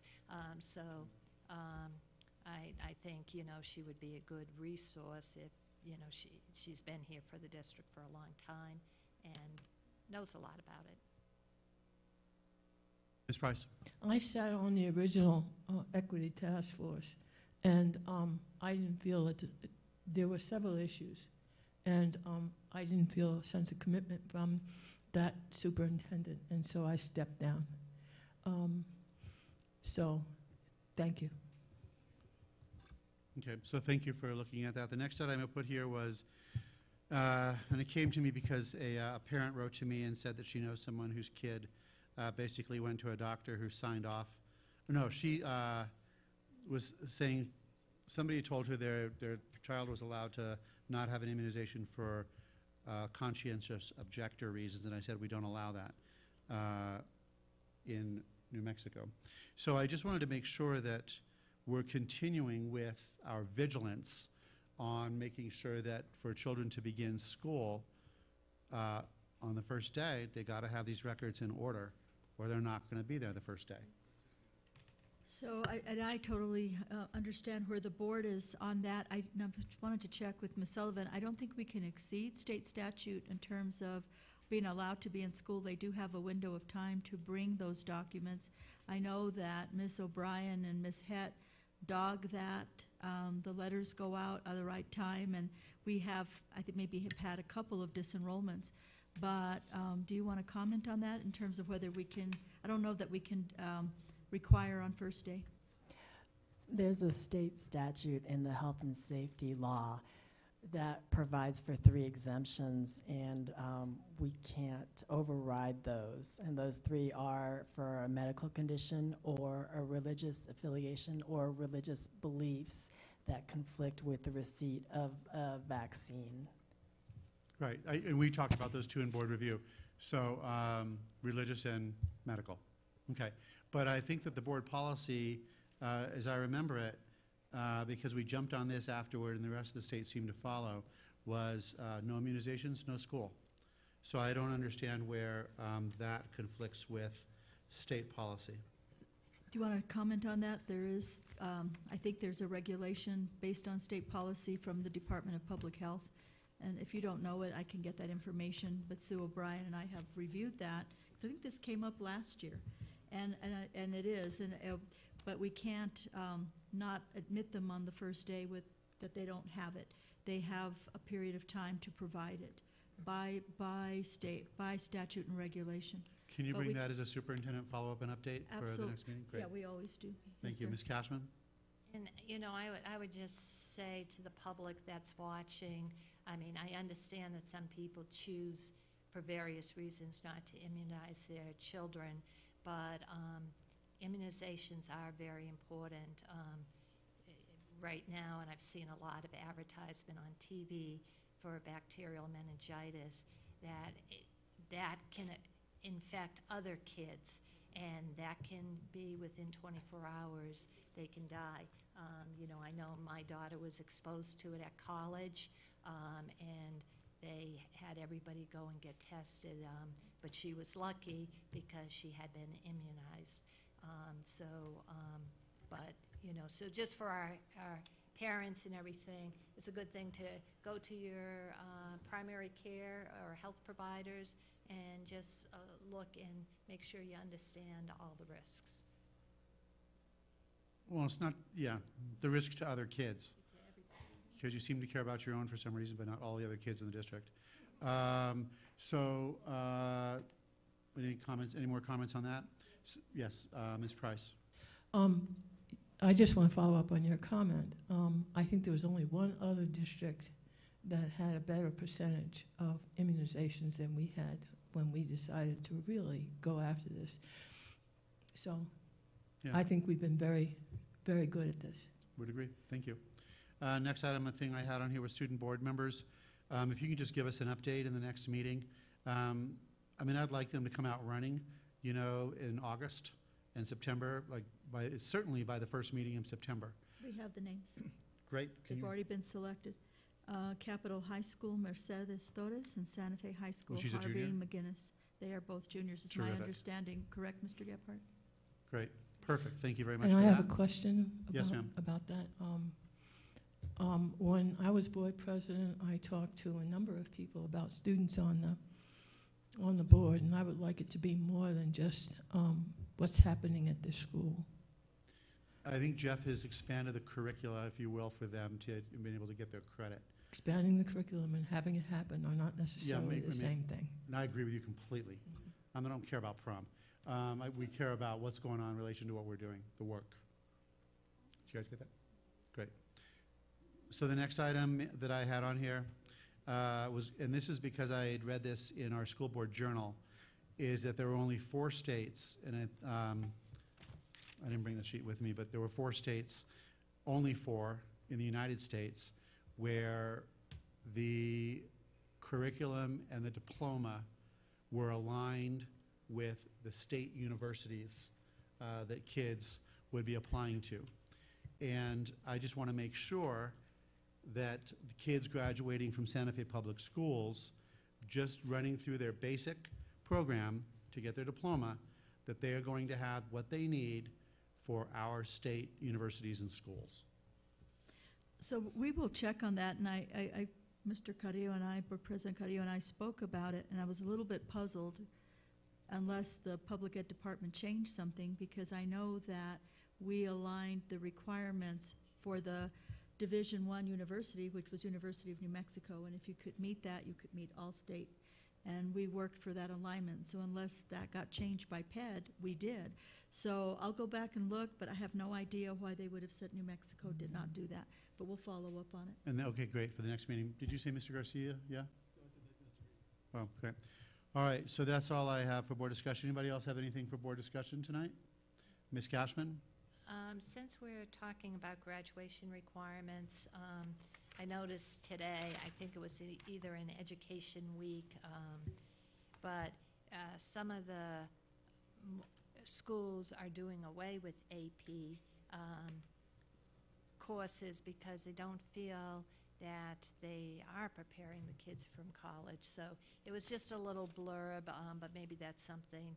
And these were schools that in the Washington, D.C. area, but they were the more elite schools.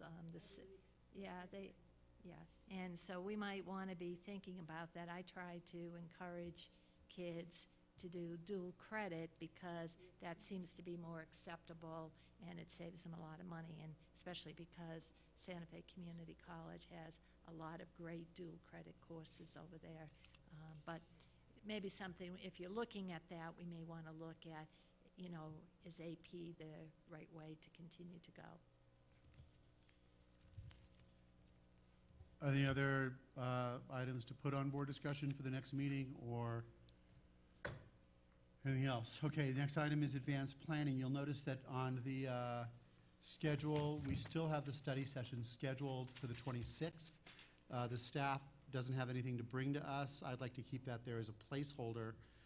We have a meeting tomorrow night, and we certainly have the option over the next several days to just say, no, we can cancel the meeting. But it's just there as a placeholder if we all need to get together one more time before the end of June, so that we absolutely, positively do not have to meet in July. So that's why that's there. Yes, Ms. Cashman? Though, do we need to have a finance update, or we've met our requirement on I the believe we've For the met our quarter, we've met it requirements. in May, yeah. Any other things for advanced planning? Ms. Price? Well, I don't think we need it as a placeholder. If we want to have the meeting, we only need 72 hours to publish that. And also to let the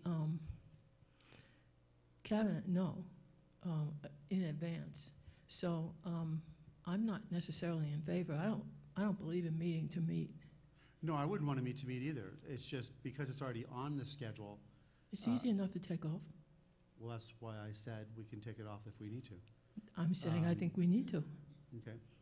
So on that, if other people don't want to have it as a placeholder, speak now or forever hold your peace.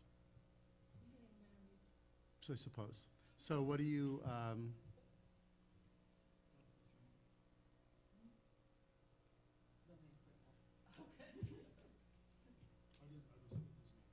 So it's going to stay. Or what do you want to do? I don't care. It's just there, and we'll cancel it if we need to. It's just there if we need it. Anything else on advanced planning?